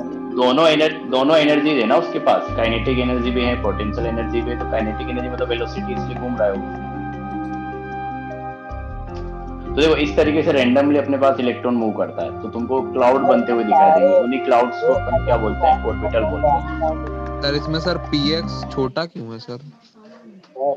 नहीं, ये कोई और ऑर्बिटल है, ये शायद कौन सा है, ये f है क्या? अच्छा अच्छा, F ये तो होगा वो सर, dz स्क्वायर है, dz स्क्वायर है। जिसने पढ़ा होगा उसमें रिंग है। ये अपने पास इसमें दिख रहा है तुमको, 3 डंबल दिख रहे होंगे, ध्यान से देखोगे तो। Yes sir. Yes sir. और बीच में एक रिंग दिख रहा है, ये f सबसेल है, f ऑर्बिटल। इसको देखो, ये है f। सर f कितने टाइप की होती हैं? f 7 टाइप का होता है। सर समझ कुछ नहीं आता सर डायग्राम में। डायग्राम अपन मैं इसी तरीके से इंसर्ट करके दिखाऊंगा तुमको, जो अपन पढ़ेंगे। अभी तो ऐसे दिखा दिया। तो इसी पे आ जाते हैं अपन। देखो कि अपने पास क्या था कि 3 dimensional region around the nucleus in which probability of finding electron is maximum. तो जो ये अपने पास इलेक्ट्रॉन क्लाउड बन रहा है ना, वो एक तरीके से, जहां देखो अपन, जैसे मैं बोल रहा था कि थ्योरेटिकली अपन क्या बोलते हैं कि न्यूक्लियस से अगर अपन देखें तो इलेक्ट्रॉन क्या है, -इन्फिनिटी से लेके +इन्फिनिटी तक अपने पास प्रेजेंट है। और जो ये अपने को इलेक्ट्रॉन क्लाउड बनता हुआ दिखाई दे रहा है ना, इस इलेक्ट्रॉन क्लाउड में जैसे मान लो कि सर्कुलर ही अपने को, सॉरी स्फेरिकल इलेक्ट्रॉन क्लाउड अपने को दिख रहा है। जैसे अपने वीडियो में देखा था कि एस के लिए स्फेरिकल इलेक्ट्रॉन क्लाउड आ रहा है। तो उस स्फेरिकल इलेक्ट्रॉन क्लाउड में अपने पास इलेक्ट्रॉन के मिलने की जो प्रोबेबिलिटी रहेगी ना, वो 90 to 95% रहेगी। मतलब 90 to 95% टाइम्स मतलब अपन बात करें तो उस इलेक्ट्रॉन क्लाउड में प्रेजेंट है। एक्चुअल में अगर ऐसे अपन देखें तो ऐसा कुछ रहेगा कि जैसे ये 90-95%। इस सर्कुलर पाथ में उसका इलेक्ट्रॉन क्लाउड ज्यादा रहेगा, सॉरी इस स्फेरिकल रीजन में। और बाहर भी तुमको कहीं कहीं पे उसका डॉट जैसे मिलेगी, मतलब यहाँ पे भी कुछ प्रोबेबिलिटी तुमको मिल सकती है ऐसे। मतलब इलेक्ट्रॉन वहां पे भी जाएगा। हाँ लेकिन जाएगा, लेकिन बहुत कम टाइम पे जाके ले जाएगा वो। ठीक है। हाँ तो ऐसा कुछ है। तो जो अपने पास वो स्फेरिकल रीजन जो बनता है, या जो भी रीजन बन रहा है या तुमको दिखाई दे रहा है, उस रीजन में इलेक्ट्रॉन के मिलने की प्रोबेबिलिटी मैक्सिमम होता है 90 to 95%। मतलब 90 to 95% टाइम वो क्या है, वहीं पे प्रेजेंट है। तो अपन ने बोला कि दिखेगा तो नहीं तुमको इलेक्ट्रॉन, तो उस रीजन में कहीं ना कहीं तुमको मिलेगा। तो प्रोबेबिलिटी थ्योरी के हिसाब से अपन इन सब चीजों को एक्सप्लेन करते हैं। तो ये हो गया अपने पास ऑर्बिटल, कि तुमको इलेक्ट्रॉन के घूमने की वजह से एक स्फेरिकल या डम्बेल जो भी रहेगा, जो अपन वीडियो में देख रहे थे, वैसा कुछ इलेक्ट्रॉन क्लाउड बनता हुआ दिखाई देगा। उसी इलेक्ट्रॉन क्लाउड को अपन क्या बोल रहे हैं, एटॉमिक ऑर्बिटल। अब अपन बात करते हैं, ऑर्बिटल हो गया, ऑर्बिटल के बाद अपने पास subshell.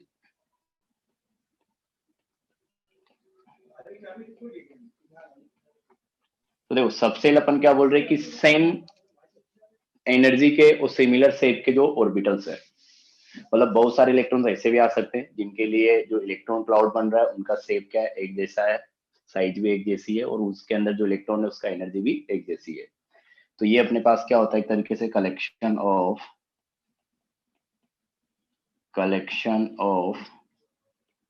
Similar shape and energy atomic orbitals, कि एक जैसी एनर्जी वाले और एक जैसे शेप वाले ऑर्बिटल्स का कलेक्शन, उसको अपन क्या बोल रहे हैं, सबसेल बोल रहे हैं। तो जितने भी इलेक्ट्रॉन क्लाउड ऐसे रहेंगे जिनका शेप एक जैसा है और एनर्जी उसमें जो इलेक्ट्रॉन है उसका एक जैसा है, उनको अपन क्या बोल दे रहे हैं, सबसेल बोल दे रहे हैं। तो ये सबसेल हो गया अपने पास। क्या चीज? एल से सर डिनोट हो। हाँ, सबसेल को अपन एल से डिनोट करेंगे। नेक्स्ट अपने को ही पढ़ना है quantum number, azimuthal quantum number, इसीलिए अपन ने सबसेल को डिफाइन किया है। तो पीछे कीजिएगा स्क्रीन। एजीमुथल, तो देखो अभी तो तुमको बस जो बताया जा रहा है उतना ध्यान रखो, फिर अपन इसको चाहो दोबारा बता देंगे, क्योंकि अपने को लास्ट में इलेक्ट्रॉनिक कॉन्फ़िगरेशन लिखना सीखना है, तो वो अपने को थोड़ा सा जरूरी है। वो तुमको आ जाएगा, इजी पड़ता है, उतना कोई मुश्किल नहीं है, उसमें अपन एक ट्रिक लगाते हैं, उससे बन जाता है। सर लिख लेकिन लिया। डायरेक्ट हाँ चलो, तो ये अपने पास हो गया सबसेल के बारे में। तो एजीमुथल क्वांटम नंबर अपने पास हुई, सबसेल के बारे में बताएगा। तो इसको अपन बोलते हैं एजीमुथल क्वांटम नंबर, और भी इसके 2-3 नाम है। इसको अपन बोल सकते हैं सेकेंडरी क्वांटम नंबर, तो प्रिंसिपल क्वांटम नंबर को फिर अपन प्राइमरी बोलेंगे, इस हिसाब से डिफाइन करेंगे। तो सेकेंडरी क्वांटम नंबर, एक और नाम इसको अपन दे सकते हैं सब्सिडरी क्वांटम नंबर, और इसको अपन एक और बोलेंगे angular momentum quantum number L. ये 3-4 नाम है इसका। सर इससे एंगुलर मोमेंटम क्वांटम नंबर क्यों कहा गया? इससे अपन एंगुलर मोमेंटम निकालते हैं इलेक्ट्रॉन का, इसलिए। सर जो आपने लिखा था कि एक सबशेल में सिमिलर शेप्ड होते हैं, तो फिर सर एक ही सबशेल में एसपीडीएफ क्यों बोलते हैं? क्योंकि उनकी सबकी तो शेप अलग होती है। नहीं, एसपीडीएफ कहाँ, एक सबसेल मतलब तो फिर वही हो गया ना, कि जैसे पी Okay, सबसेल सर, में yes, बोल रहा yes. हूँ, तो उसमें ऑर्बिटल सारे पी रहेंगे फिर। ये तो जैसे पी सबशेल में पी एक्स, पी वाई और पी जेड सिमिलरली। हाँ, मतलब वो 3 जो ऑर्बिटल है उनका शेप और एनर्जी सेम है, एक जैसा। ओके सर, समझ रखा है तो हाँ, बाकी जो नहीं समझे उसमें आगे आएगा ये सब मैग्नेटिक क्वांटम नंबर में। हाँ, तो अपने पास एजीमुथल क्वांटम नंबर बोल सकते हैं, सेकेंडरी क्वांटम नंबर बोल सकते हैं, subsidiary quantum number, angular momentum quantum number. तो ये अपने बार वही सबसेल के बारे में बताता है। तो इसके लिए अपन लिखेंगे किस किस चीजों के बारे में अपने को पता चल रहा है। तो पहला पॉइंट अपने पास है कि it describe the number of subcell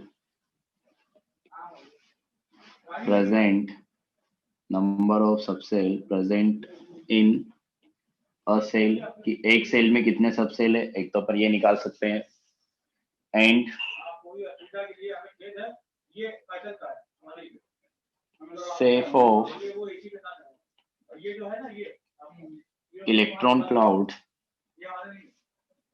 around the nucleus,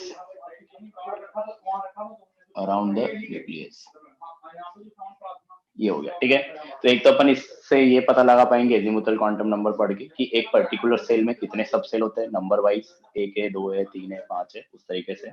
और जो अपने पास अलग अलग सबसेल है, तो उस सबसेल में जो इलेक्ट्रॉन प्रेजेंट है, जैसे अपन ने स्टार्टिंग में बात किया था, S subshell, P subshell, D subshell, तो उस सबसेल में प्रेजेंट है जो इलेक्ट्रॉन, उस इलेक्ट्रॉन के इलेक्ट्रॉन क्लाउड का शेप कैसा रहेगा, इसके बारे में अपने को थोड़ा सा बात करना है। तो ये है अपने पास। तो पहली बात तो अगर अपन बात करें कि अपने को नंबर सब निकालने हैं कि कितने नंबर में रहेंगे, तो देखो एक पर्टिकुलर सेल के लिए, जैसे अगर अपन बात करें कि एक पर्टिकुलर सेल के लिए जो एल की वैल्यूज आती है वो क्या क्या आ सकती है, 0 to n-1। हाँ, इसका क्या मतलब है 0 to n-1 का, कि जैसे अगर अपन बात करें कि पहले सेल में कितने सबसेल रहेंगे, तो पहले सेल मतलब n इक्वल टू क्या होगा अपने पास 1, तो 0 सबसेल रहेंगे। तो 0 सबसेल्स नहीं रुको, तो सही, n इक्वल टू अपने पास क्या हो गया 1, तो n इक्वल टू 1 मतलब n-1 0, तो मतलब l की सिर्फ एक वैल्यू आएगी क्या, 0। ठीक है, ऐसे अगर अपन बात करें n इक्वल टू 2 मतलब सेकंड सेल के लिए, तो सेकंड सेल के लिए अपन ने क्या बोला 0 to n-1 जो रहेगा अपने पास l की वैल्यू रहेगी, तो n-1 मतलब क्या हो गया 1, तो 0 to 1, हाँ 0 to 1 मतलब l की कितनी वैल्यूज होगी, 2, एक 0 और एक 1।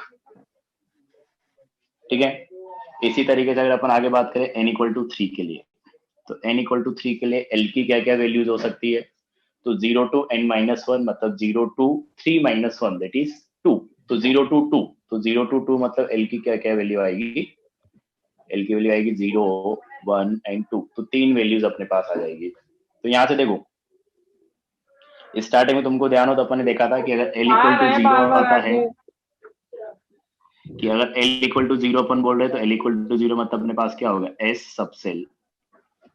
सर ये 3 वैल्यू कैसे आई बताइए। l इक्वल टू 1 की अपन बात करें तो अपने पास कौन सा सबसेल है, p subshell. l equal to 2 की अगर अपन बात करें तो यहाँ पे अपने पास क्या है, d subshell. L equal to 3 की अपन बात करें तो यहाँ पे अपने पास क्या है, F सब सेल। हाँ क्या बोल रहे हो? सर ये एल की 3 वैल्यू जो आई बताइए। एल की 3 वैल्यूज क्यों है? देखो एल की नंबर वैल्यूज निकालने अपने फॉर्मूला लिखा ना कि एक पर्टिकुलर सेल में जो एल की वैल्यूज रखी जाएगी या लिखी जाएगी, वो कैसे लिखी जाएगी, 0 से लेके n-1 तक। तो जैसे अपन ने पहले सेल के लिए बात किया तो n इक्वल टू अपने पास क्या हो गया, 1, तो 1-1 क्या हो गया, 0, मतलब एल की सिर्फ एक ही वैल्यू आएगी, कौन सी, 0।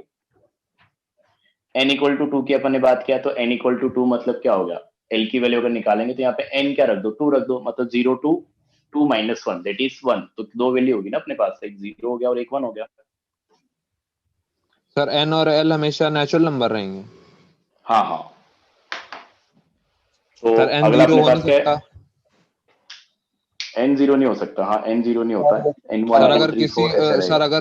सर अगर किसी में से सर अगर सारे इलेक्ट्रॉन निकाल लो तो सारे इलेक्ट्रॉन निकाल दो, फिर सिर्फ वो न्यूक्लियस बचा ना, वो एटम थोड़ी बोलेंगे उसको, फिर अपन इलेक्ट्रॉन ही निकल गया तो न्यूक्लियस ही रह गया वो तो। फिर अपन उसको कुछ और नाम देते थे, जैसे हीलियम का न्यूक्लियस होता अल्फा है उसको अपन पार्टिकल अल्फा पार्टिकल बोल देते हैं। हाँ उसको एटम नहीं बोलेंगे फिर।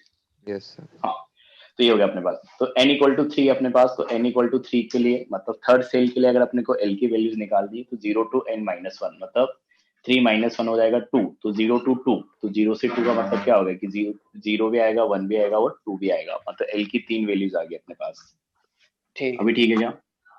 हाँ तो देखो पहले सेल के लिए अपन ने निकाला कि पहले सेल के लिए अपने पास क्या आया, n इक्वल टू 1, तो n इक्वल टू 1, तो l की वैल्यू अपने पास कितनी है, 0 है इसमें, मतलब सिर्फ एक ही सबसेल अपने पास रहेगा l की, क्योंकि एक ही वैल्यू आ रही है, वो भी कौन सा रहेगा, s subshell, l equal to 0 वाला सबसेल। तो l इक्वल टू 0 वाला पहले सेल के लिए मतलब यहाँ पे कौन सा सबसेल रहेगा, s सबसेल रहेगा।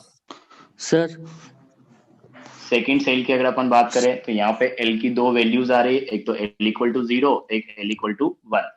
तो l इक्वल टू 0 का मतलब हो गया यहाँ पे, एक मिनट, s सबसेल रहेगा, l इक्वल टू 1 का मतलब हो गया यहाँ पे p सबसेल रहेगा।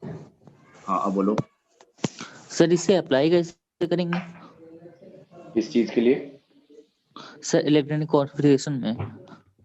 वो अपन पढ़ेंगे ना अभी यार आगे, अभी पढ़ेगा अपन, ऑर्बिटल नहीं पढ़ा अभी। Okay sir.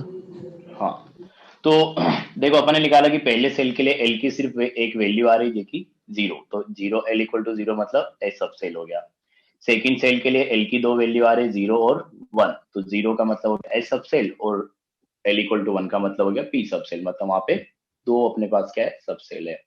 थर्ड सेल की अपन ने बात की तो थर्ड सेल के लिए l की 3 वैल्यूज आ रही है कि l equal to 0, l equal to 1, l equal to 2, तो l इक्वल टू 0 मतलब अपने पास क्या हो गया, s subshell. l equal to 1 मतलब अपने पास क्या हो गया, p subshell. l equal to 2 मतलब अपने पास क्या हो गया, d सबसेल।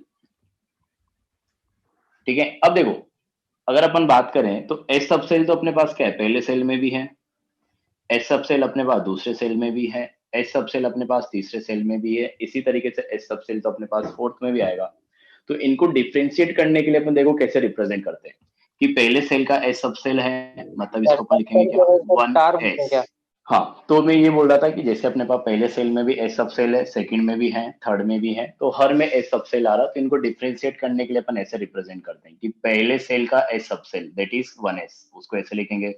दूसरे सेल का s सबसेल तो उसको अपन क्या लिख देंगे, 2s। दूसरे सेल का p उसको अपन क्या लिखेंगे, 2p। इसी तरीके से अगर अपन बात करें थर्ड सेल के लिए, तो थर्ड में क्या है, s है, p है, d है, तो इनको अपन ऐसे लिखेंगे कि थर्ड सेल का s 3s, थर्ड सेल का p 3p, थर्ड सेल का d उसको अपन लिखेंगे क्या, 3d। सर ये फिर से बताइए। ये फिर से बता देते हैं, देखो मैं ये बोल रहा हूँ कि जैसे अपन ने l की वैल्यूज निकाली तो पहले सेल के लिए अपने पास l की दो वैल्यू, एक ही वैल्यू आ रही जो कि l इक्वल टू 0, तो l इक्वल टू 0 मतलब यहाँ पे क्या है, s सबसेल है, मतलब पहले सेल में सिर्फ एक ही सबसेल होता है, वो भी कौन सा, s subshell. n equal to 2 के लिए अपन ने इस फॉर्मूले को यूज करके निकाला कि l की दो वैल्यूज अपने पास आ रही, एक 0 और एक 1, मतलब सेकंड सेल में अपने पास दो सबसेल होते हैं, एक l इक्वल टू 0 वाला दैट इज s सबसेल, एक l इक्वल टू 1 वाला दैट इज p सबसेल। और इसी तरीके से अपन ने थर्ड सेल के लिए एल की वैल्यूज निकाली तो 3 वैल्यूज आ रही 0 1 और 2। तो 0 1 2 का मतलब क्या होगा कि एस सब सेल, पी सब सेल और टी सब सेल एल की वैल्यूज के करस्पॉन्डिंग। तो अब एस सब सेल तो अपने पास हर जगह आ गया ना कि पहले में भी सर, एस है, दूसरे में भी एस है, तीसरे में भी एस है। हाँ बोलो सर जैसे n इक्वल टू 2 दिया है तो इसमें सर l इक्वल टू 0 1 आया, तो सर s सब सेल जो दिया है सर उसका जो s और p है उसके आगे जैसे इसमें दो आए 0 और 1 तो उसके आगे सर 2 लगा देंगे। हाँ वही तो बोल रहा हूँ। तो देखो मैं यही तो बोल रहा था इतनी देर से कि अपने पास जो है एस सब सेल तो हर सेल में आया ना, फर्स्ट सेल में भी आया, सेकंड सेल में भी आया, थर्ड सेल में भी एस सब सेल आया। तो एक बताना तो पड़ेगा ना कि किसका है, पहले का है, दूसरे का है, तीसरे का है।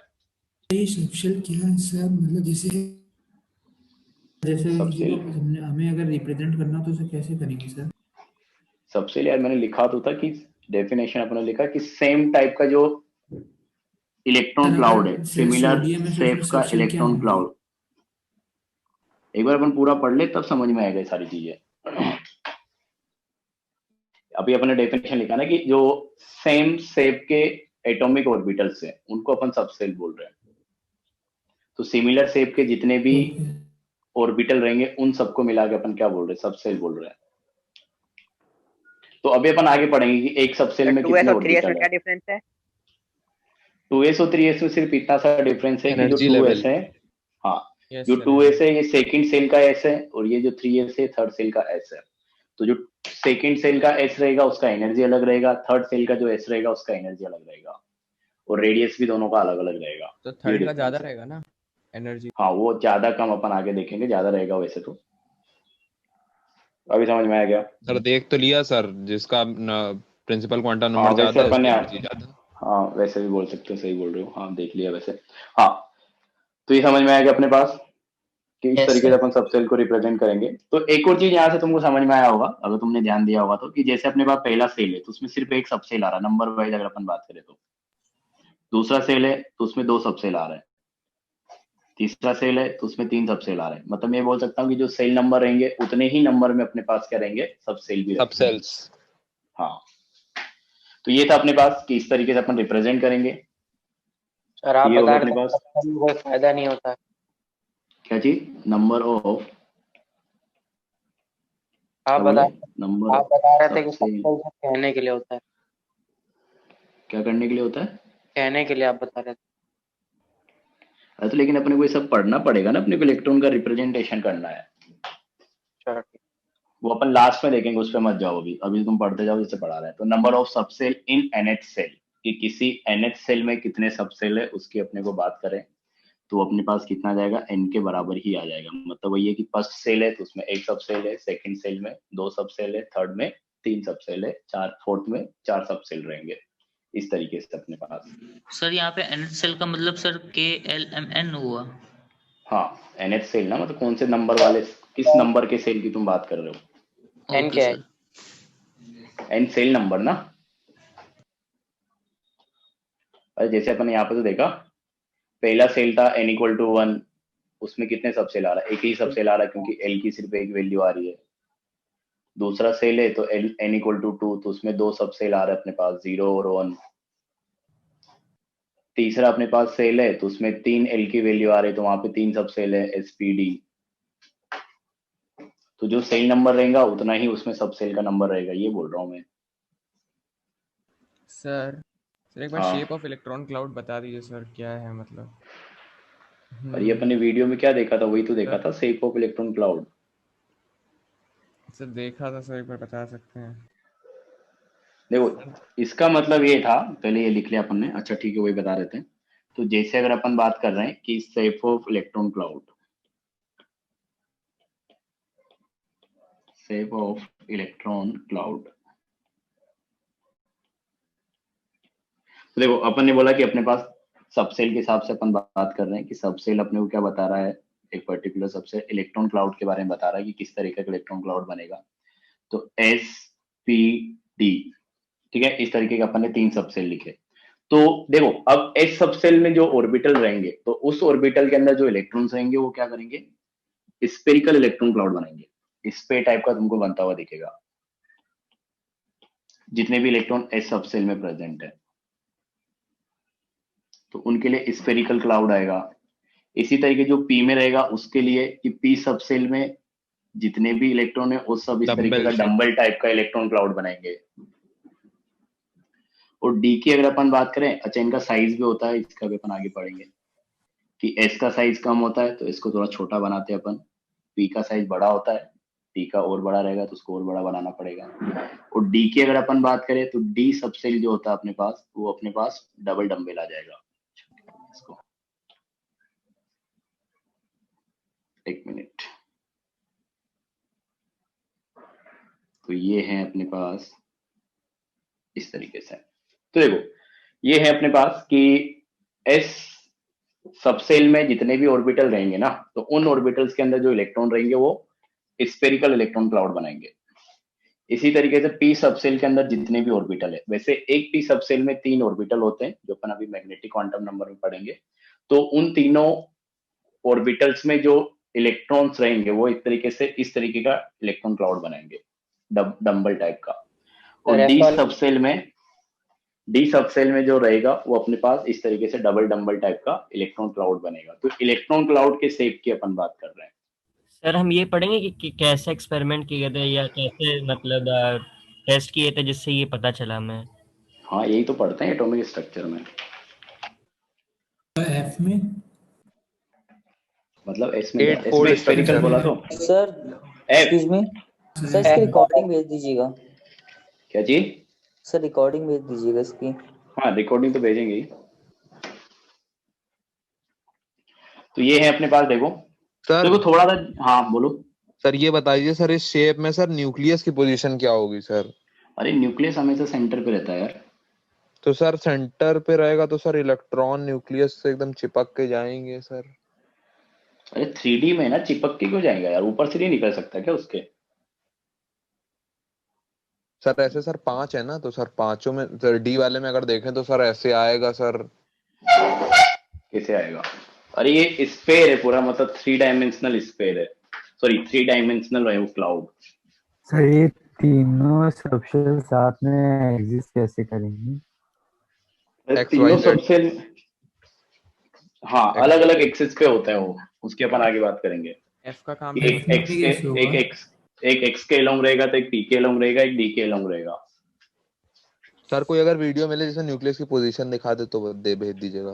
वो मैं सारा तुमको अगली बार मतलब इसके साथ लिंक कर दूंगा या फिर अगली क्लास में अपन वो डिस्कस कर लेंगे। अच्छा ठीक। एफ काम नहीं आता। अभी देखो चारों क्वांटम नंबर कंप्लीट हो जाने दो, फिर अपन चारों को एक साथ मिला के डिस्कस करेंगे, तो तब तुमको पिक्चर ज्यादा क्लियर होगी। एक और चीज अपन ने बात की था, शेप ऑफ इलेक्ट्रॉन क्लाउड हो गया, इस तरीके का इलेक्ट्रॉन क्लाउड बनेगा SPDF में। और दूसरा अपने को एनर्जी बात करना था कि एनर्जी ऑफ वाला बता दो एफ का शेप। एनर्जी ऑफ सबसेल, तो सबसेल का एनर्जी की अगर अपन बात करें तो S, P, D और F। तो SPDF में अगर अपन कंपेयर करें तो S का एनर्जी सबसे कम होता है, उसके बाद P और F का एनर्जी क्या होता है? सबसे ज्यादा होता है।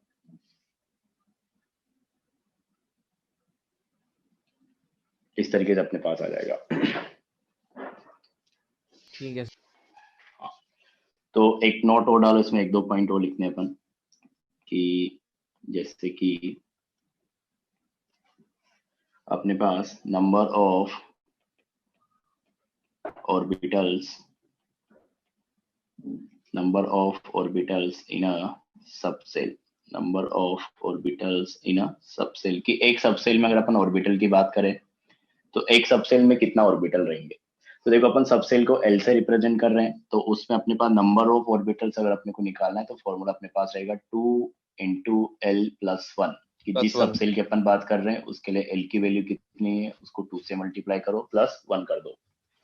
जैसे अपन बात करें कि L = 0 वाला सबसेल, तो L = 0 मतलब क्या हो गया? S subshell.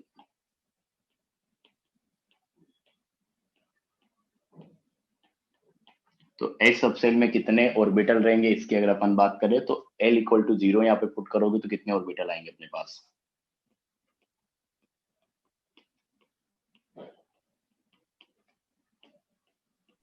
So 1।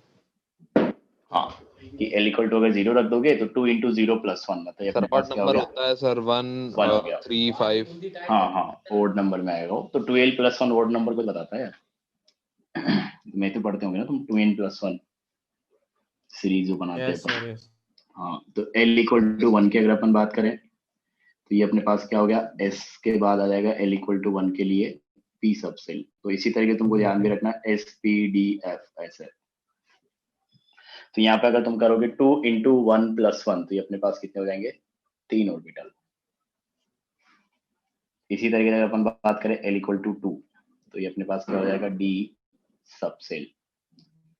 तो D सब सेल की अगर अपन बात करें तो वहां पे L इक्वल टू 2 रखोगे तो 2 इंटू 2 प्लस 1 दैट इज 5, तो 5 ऑर्बिटल इसमें होते हैं।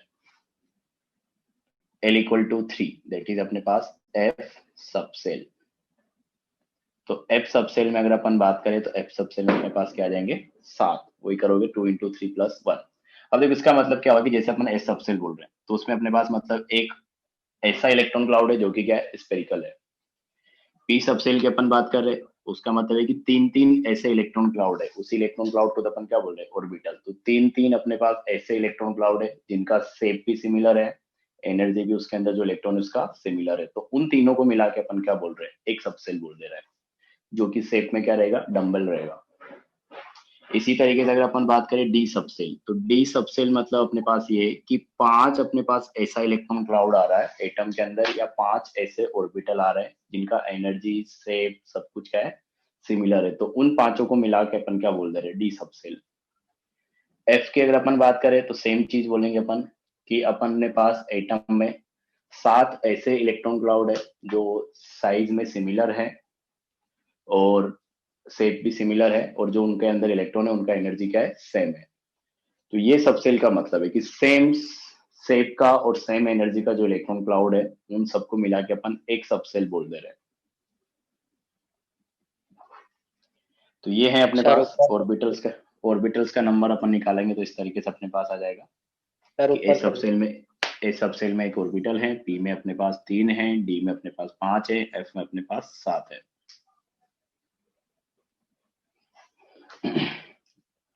लिख लिया क्या है? ठीक है सर, हो गया सर। 1 मिनट ऊपर कर दिए, एनर्जी वाला सर।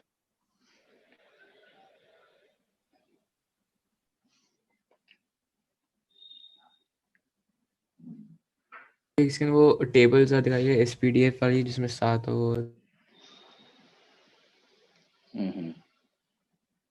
ये सब देखो अच्छा, तो ये हो गया अपने पास थर्ड क्वांटम नंबर जो है अपने पास, वो अपने पास आएगा magnetic quantum number. Magnetic quantum number that is m। ठीक है, तो मैग्नेटिक क्वांटम नंबर को अपन वही m से लिखते हैं। अच्छा, एक और यहाँ पर रिप्रेजेंटेशन आ जाता है m के लिए, वो भी तुमको ध्यान रखना है, कभी कभी वैसा आ जाता है कि m लिखोगे या फिर इसको अपन m के नीचे ऐसे स्मॉल l ऐसे भी रिप्रेजेंट करते हैं। तो m लिखा होगा सिंपली या फिर m के नीचे स्मॉल l लिखा होगा, ऐसा भी आ जाता है। तो ये हो गया अपने पास। तो ये अपने पास क्या बताता है कि ओरिएंटेशन के बारे में बताता है ऑर्बिटल के, कि इट डिस्क्राइब, कि किस चीज को बता रहा है, it describe the orientation of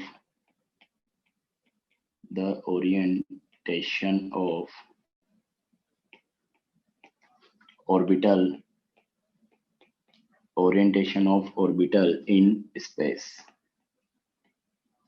कि उसका ओरिएंटेशन क्या है। जैसे अपन ने बोला था अभी कि अपने पास पी सब सेल है तो उसमें 3 ऑर्बिटल है, तो ये तीनों ऑर्बिटल अपने को पता है कि ये सेम शेप के रहेंगे, दैट इज डम्बल रहेगा। पी सब सेल के लिए आपने देखा कि क्या होता है, डम्बल शेप होता है। तो तीनों पी ऑर्बिटल क्या रहेंगे, डम्बल शेप के रहेंगे, और तीनों में अंदर जो इलेक्ट्रॉन रहेगा उनका एनर्जी भी सेम रहेगा। लेकिन ओरिएंटेशन क्या रहेगा, ओरिएंटेशन का मतलब है कि वो किस डायरेक्शन में प्रेजेंट रहेगा, एक्स एक्सिस के लॉन्ग रहेगा, पी के लॉन्ग रहेगा, या फिर जेड के लॉन्ग रहेगा।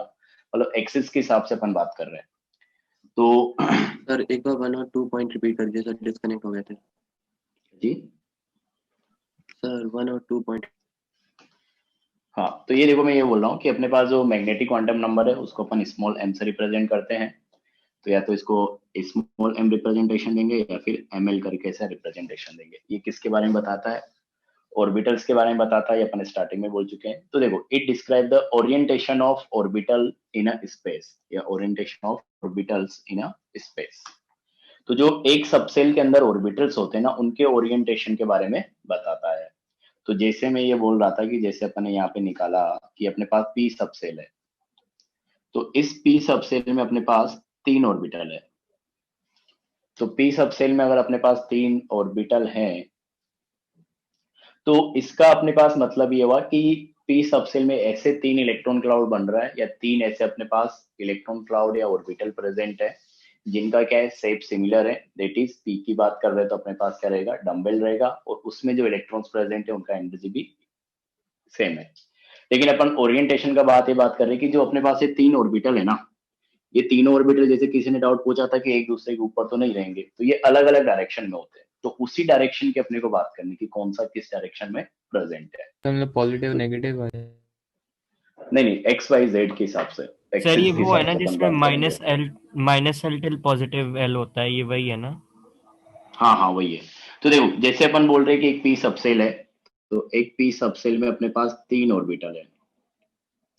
तो एक पी सबसेल में अपने पास जो 3 ऑर्बिटल होते हैं, तो उन 3 ऑर्बिटल को अपन ऐसे लिखते हैं जैसे कि एक पी एक्स होगा, एक अपने पास पी वाई होगा, एक अपने पास पी जेड होगा। तो इसमें ओरिएंटेशन का मतलब देखो क्या हुआ कि ये हुआ कि अपने पास 3 पी सबसेल का मतलब है कि 3 ऐसे ऑर्बिटल प्रेजेंट है या 3 ऐसा इलेक्ट्रॉन क्लाउड है जो तीनों क्या है, पी सबसेल मतलब डम्बल है, और उसमें जो इलेक्ट्रॉन है उनका एनर्जी सेम है। लेकिन एक अपन बोल रहे कि एक्स के एलोंग रहेगा, जिसको अपन क्या बोल रहे हैं, पी एक्स, मतलब एक डम्बल तुमको एक्स के एलोंग मिलेगा, एक डम्बल जो है तुमको वो वाई के एलोंग मिलेगा, और एक डम्बल जो है तुमको वो जेड के एलोंग मिलेगा। इस तरीके से। तो ये 3 डम्बल है, मतलब 3 इलेक्ट्रॉन क्लाउड है जो अपने पास हर चीज में सेम है, लेकिन उनका ओरिएंटेशन अलग अलग है, मतलब वो जो डायरेक्शन में प्रेजेंट है वो अलग अलग है। मतलब इसका जो इलेक्ट्रॉन है पी एक्स का, अगर मैं इस एक्सिस को एक्स बोलता हूँ, इसको वाई बोलता हूँ, जो परपेंडिकुलर है इसको जेड बोलता हूँ। तो एक तरीके से अपने पास जो ये पी एक्स हो गया, तो ये पी एक्स का जो इलेक्ट्रॉन है वो एक्स एक्सिस के अलोंग इसी इलेक्ट्रॉन क्लाउड में घूम रहा है जो अपन यहाँ पे बना रखा है, और इसको अपन पी वाई बोलेंगे क्योंकि वाई के अलोंग है इसमें डम्बल। तो यहाँ पे जो ये डम्बल का जो रीजन है, इसी में तुमको क्या करेगा, इलेक्ट्रॉन मूव करेगा रेंडमली। और ये अपने पास पी जेड है, तो सेम तरीके जो तुमको डम्बल दिख रहा है उसी के अंदर जेड एक्सिस के अलोंग इलेक्ट्रॉन घूमेगा। तो अब अपन P X P Y P Z को भी रिप्रेजेंट करने के लिए अलग अलग नंबर देते हैं। तो जो m की वैल्यूज अपन निकालते हैं, तो m की वैल्यूज निकालते हैं अपन की m की वैल्यू जो रहेगी वो रहेगी -L2 प्लस L, एक पर्टिकुलर सबसेल में जब अपन ऑर्बिटल की बात करेंगे, तो उस सबसेल के लिए जो L की वैल्यू है, तो उसके अंदर जो m रहेगा, ऑर्बिटल का जो नंबर रहेगा, उसको अपन लिखा जाएगा -L2 प्लस L। तो -L2 प्लस L का मतलब इसमें बीच में 0 भी आएगा क्योंकि अपन नेगेटिव से पॉजिटिव की तरफ जा रहे हैं, तो उसको भी तुमको इंक्लूड करना है। तो अपन साथ में लिखेंगे इंक्लूडिंग 0। जैसे अपन बात करें किसके लिए, पी सबसेल के लिए, तो पी सबसेल की अगर अपन बात करें तो L इक्वल टू अपने पास क्या हो गया 1। तो पी सबसेल में जो ऑर्बिटल है उनके लिए m की वैल्यू क्या आएगी, -1 2 प्लस 1, दैट इज -1 0 प्लस 1। तो 3 वैल्यूज अपने पास आएगी।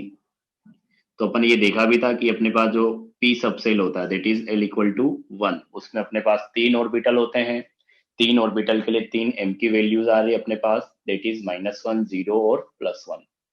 तो ये p सबसेल को लेके अपन एग्जांपल ले रहे हैं। तो p में अपन ने बोला कि 3 सबसेल रहेंगे, that is px py and pz। px py pz कैसे बोल रहे हैं अपन, उनका ओरिएंटेशन के हिसाब से कि एक x के अलोंग है तो उसको px बोल दिया, एक y के अलोंग है तो उसको py बोल दिया, और एक z के अलोंग है तो उसको pz बोल दिया। अब इनके लिए जो 3 m की वैल्यूज आई है, अब देखो जो ये m की वैल्यूज है ना, ये फिक्स नहीं है कि ऐसा कोई जरूरी नहीं है कि तुम +1 px को दोगे या py को दोगे या pz को दोगे, रेंडमली तुम असाइन कर सकते हो कि एक को -1 दे दिया तो दूसरे को 0 दे दो, एक को +1 दे दो, तो ये रेंडमली तुम नंबर असाइन कर सकते हो, यहाँ पे कोई रेस्ट्रिक्शन नहीं है। कि किसी को भी 0 दे दो, किसी को भी -1 दे दो, किसी को भी +1 दे दो, कि एक सबसेल में 3 ऑर्बिटल है, तो 3 ऑर्बिटल के लिए 3 m की वैल्यूज आएगी, जो कि अपन ने निकाला क्या क्या, -1, 0, +1। तो उनको असाइन तुम रेंडमली कैसे भी कर सकते हो। तो ये अपने को ओरिएंटेशन के बारे में बताएगा कि एक सबसेल में जो ऑर्बिटल है वो किस तरीके से ओरिएंटेड है स्पेस के अंदर। समझ में आ गए? मतलब पी को 0 ले सकते हैं, किसी को भी 0 ले सकते हो, मतलब 3 वैल्यूज है, 3 ऑर्बिटल है, किसी को कुछ भी असाइन कर दो। सो हाँ m equals to sir -1, 0 sir 1, sir ये ओरिएंटेशन से बता रहा है। नहीं, ओरिएंटेशन नहीं बता रहा, जैसे अपन ने बोला था ना m की अपन कुछ ना कुछ वैल्यूज रखेंगे, तो वो वैल्यूज दी है अपन ने। किस चीज की वैल्यू है मतलब?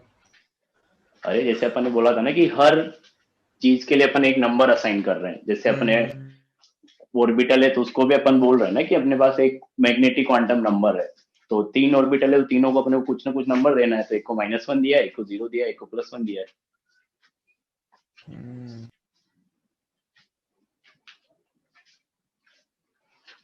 एक मिनट, जो नीचे आपने लिखा वो बता दीजिए।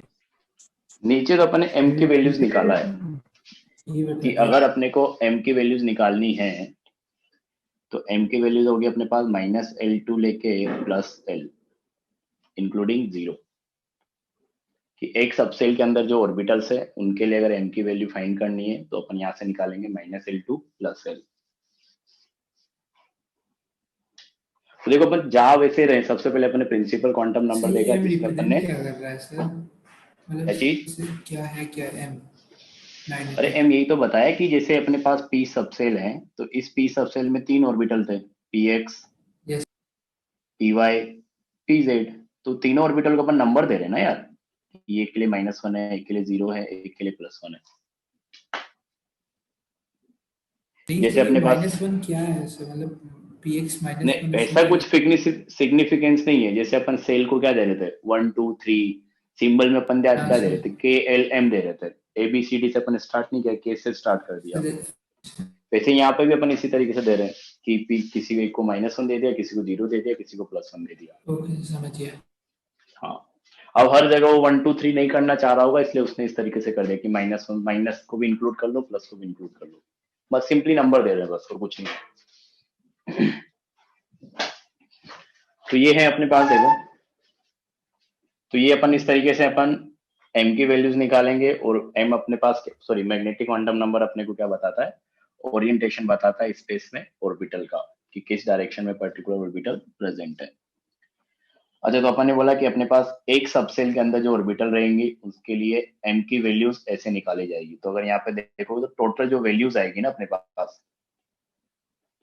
टोटल वैल्यूज -L2 +L, तो अपने पास आएगी 2L + 1, मतलब एक सबसेल में जो ऑर्बिटल का नंबर रहेगा वो कितना रहेगा, 2L + 1, जो कि अपन ने पहले भी देखा था। ये तो वही हो गया। अच्छा, अब एक और चीज अपने पास कि जैसे अपन इसी को अगर दोबारा लिखें कि L = 0, मतलब अपने पास क्या है, S सबसेल है। S सबसेल में अपन देखा था कि ऑर्बिटल अपने पास क्या था, एक था, और उसके लिए अगर m की वैल्यू निकालोगे तो अपन क्या लिख रहे हैं, -L2 +L, तो यहाँ पे तो L 0 है, तो मतलब m की वैल्यू सिर्फ एक आएगी, क्या, 0। तो m की वैल्यू एक आ रही है 0, मतलब यहाँ पे जो एक ऑर्बिटल रहेगा s ऑर्बिटल, क्योंकि एक ही ऑर्बिटल था, m की वैल्यू एक आ रही है, इसका मतलब तो अपन क्या करते हैं, ऑर्बिटल को ऐसे बॉक्स से दिखाते हैं, एक ऑर्बिटल मतलब अपने को सिर्फ एक बॉक्स बनाना है। तो ये अपने पास s ऑर्बिटल का रिप्रेजेंटेशन हो गया, इसको अपन ऑर्बिटल डायग्राम बोलते हैं। तो एक ऑर्बिटल के लिए अपने को एक बॉक्स बनाना है, तो s सबसेल में एक ऑर्बिटल है, मतलब सिर्फ एक बॉक्स अपने को इस तरीके से बना लेना है। तो ये सिंगल बॉक्स मतलब s ऑर्बिटल को रिप्रेजेंट करता है। इसी तरीके से अगर अपन जब बात करेंगे किसके लिए, L = 1 के लिए, तो L = 1 मतलब अपने पास क्या हो गया, P सबसेल। तो P सबसेल की जब अपन बात करेंगे तो P सबसेल में अपने पास क्या आएगा, L की वैल्यू अगर अपन निकालेंगे, सॉरी L की वैल्यू 1 है, M की वैल्यू अपन निकालेंगे तो -L2 + L, तो -1 2 +1, तो -1 2 +1 देखोगे तो -1 0 प्लस 1 तीन वैल्यूज अपने पास आएगी। तो अपने देखा भी था कि तीन ऑर्बिटल होते हैं तो उनके करस्पॉन्डिंग तीन वैल्यूज अपने पास आ जा रही है। तो जब अपन ऑर्बिटल डायग्राम बनाएंगे तो पी सबसेल के लिए अपन तीन बॉक्स बनाएंगे। तीन बॉक्स मतलब तीन ऑर्बिटल है वहां पे, ऐसा, ठीक है। अब जैसा अपन वैल्यूज के लिए बोल रहे थे कि किसी को भी -1 दे सकते हैं, किसी को भी 0 दे सकते हैं, किसी को भी +1 दे सकते हैं, तो बॉक्स में भी तुम किसी को भी कुछ बोल सकते हो कि जैसे पी में अपन ने बोला था कि अपने पास तीन होते हैं, px, py, pz। अच्छा, एस में अपन ऐसा कुछ नहीं बोलेंगे क्योंकि एस तो सिर्फ एक ही है, तो उसको सिंपली अपन एस ऑर्बिटल ही बोल देते हैं। लेकिन पी सबसेल में अपने पास तीन ऑर्बिटल है, तो एक अपने पास हो गया px, एक अपने पास हो गया py, एक अपने पास हो गया क्या, pz, ठीक है। और वैसे भी एस ऑर्बिटल जो होता है, एस ऑर्बिटल अपने पास स्पेरिकल होता है। स्पेरिकल मतलब वो स्पेयर शेप का है, तो हर डायरेक्शन में वो प्रेजेंट है। तो उसको तुम ये नहीं बोल सकते कि एक्स के लोगे, वाई के लोगे या फिर जेड के लोगे, तो स्पेरिकल शेप है, तो इसलिए अपन वहां पे उसको ये भी असाइन नहीं कर सकते कि एक्स है, वाई है, जेड है, मतलब वो तो हर जगह प्रेजेंट है। तो सिंपली अपन उसके लिए एस ऑर्बिटल ही लिखते हैं। लेकिन पी के अगर तीन ऑर्बिटल है तो एक को पी एक्स बोला जाएगा, एक को पी वाई बोला जाएगा, एक को पी जेड बोला जाएगा। तो यहाँ पे अगर अपन एम असाइन करेंगे तो वापस वही बात होगी, किसी को भी एम कुछ भी दे सकते हो तुम, ऐसा कोई रेस्ट्रिक्शन नहीं है। तो ये हो गया अपने पास, ठीक है। एल इक्वल टू 2 की अगर अपन बात करें तो एल इक्वल टू 2 मतलब अपने पास क्या हो गया, डी सबसेल। तो डी सबसेल की अगर अपन बात करें तो एम की वैल्यूज अगर निकालेंगे तो -L2 + L मतलब -2 + 2। तो यहाँ पे अपने पास क्या आएगा, -2, -1, 0, +1 और +2। तो 5 ऑर्बिटल थे, 5 वैल्यूज आएगी अपने पास। 5 ऑर्बिटल के लिए अपन वापस वही कि जब भी अपन डी सबसेल को रिप्रेजेंट करेंगे तो 5 बॉक्स बनाएंगे। 5 बॉक्स का मतलब वहां पे 5 ऑर्बिटल्स प्रेजेंट है। किसी का भी लिए कुछ भी वैल्यू दे सकते हो पांचों में से। और जो 5 डी ऑर्बिटल होते हैं उनको अपन ऐसे रिप्रेजेंट करते हैं, dxy, dyz, dzx, dx² - y² और dz²। ये अपने पास 5 डी ऑर्बिटल होते हैं, ठीक है।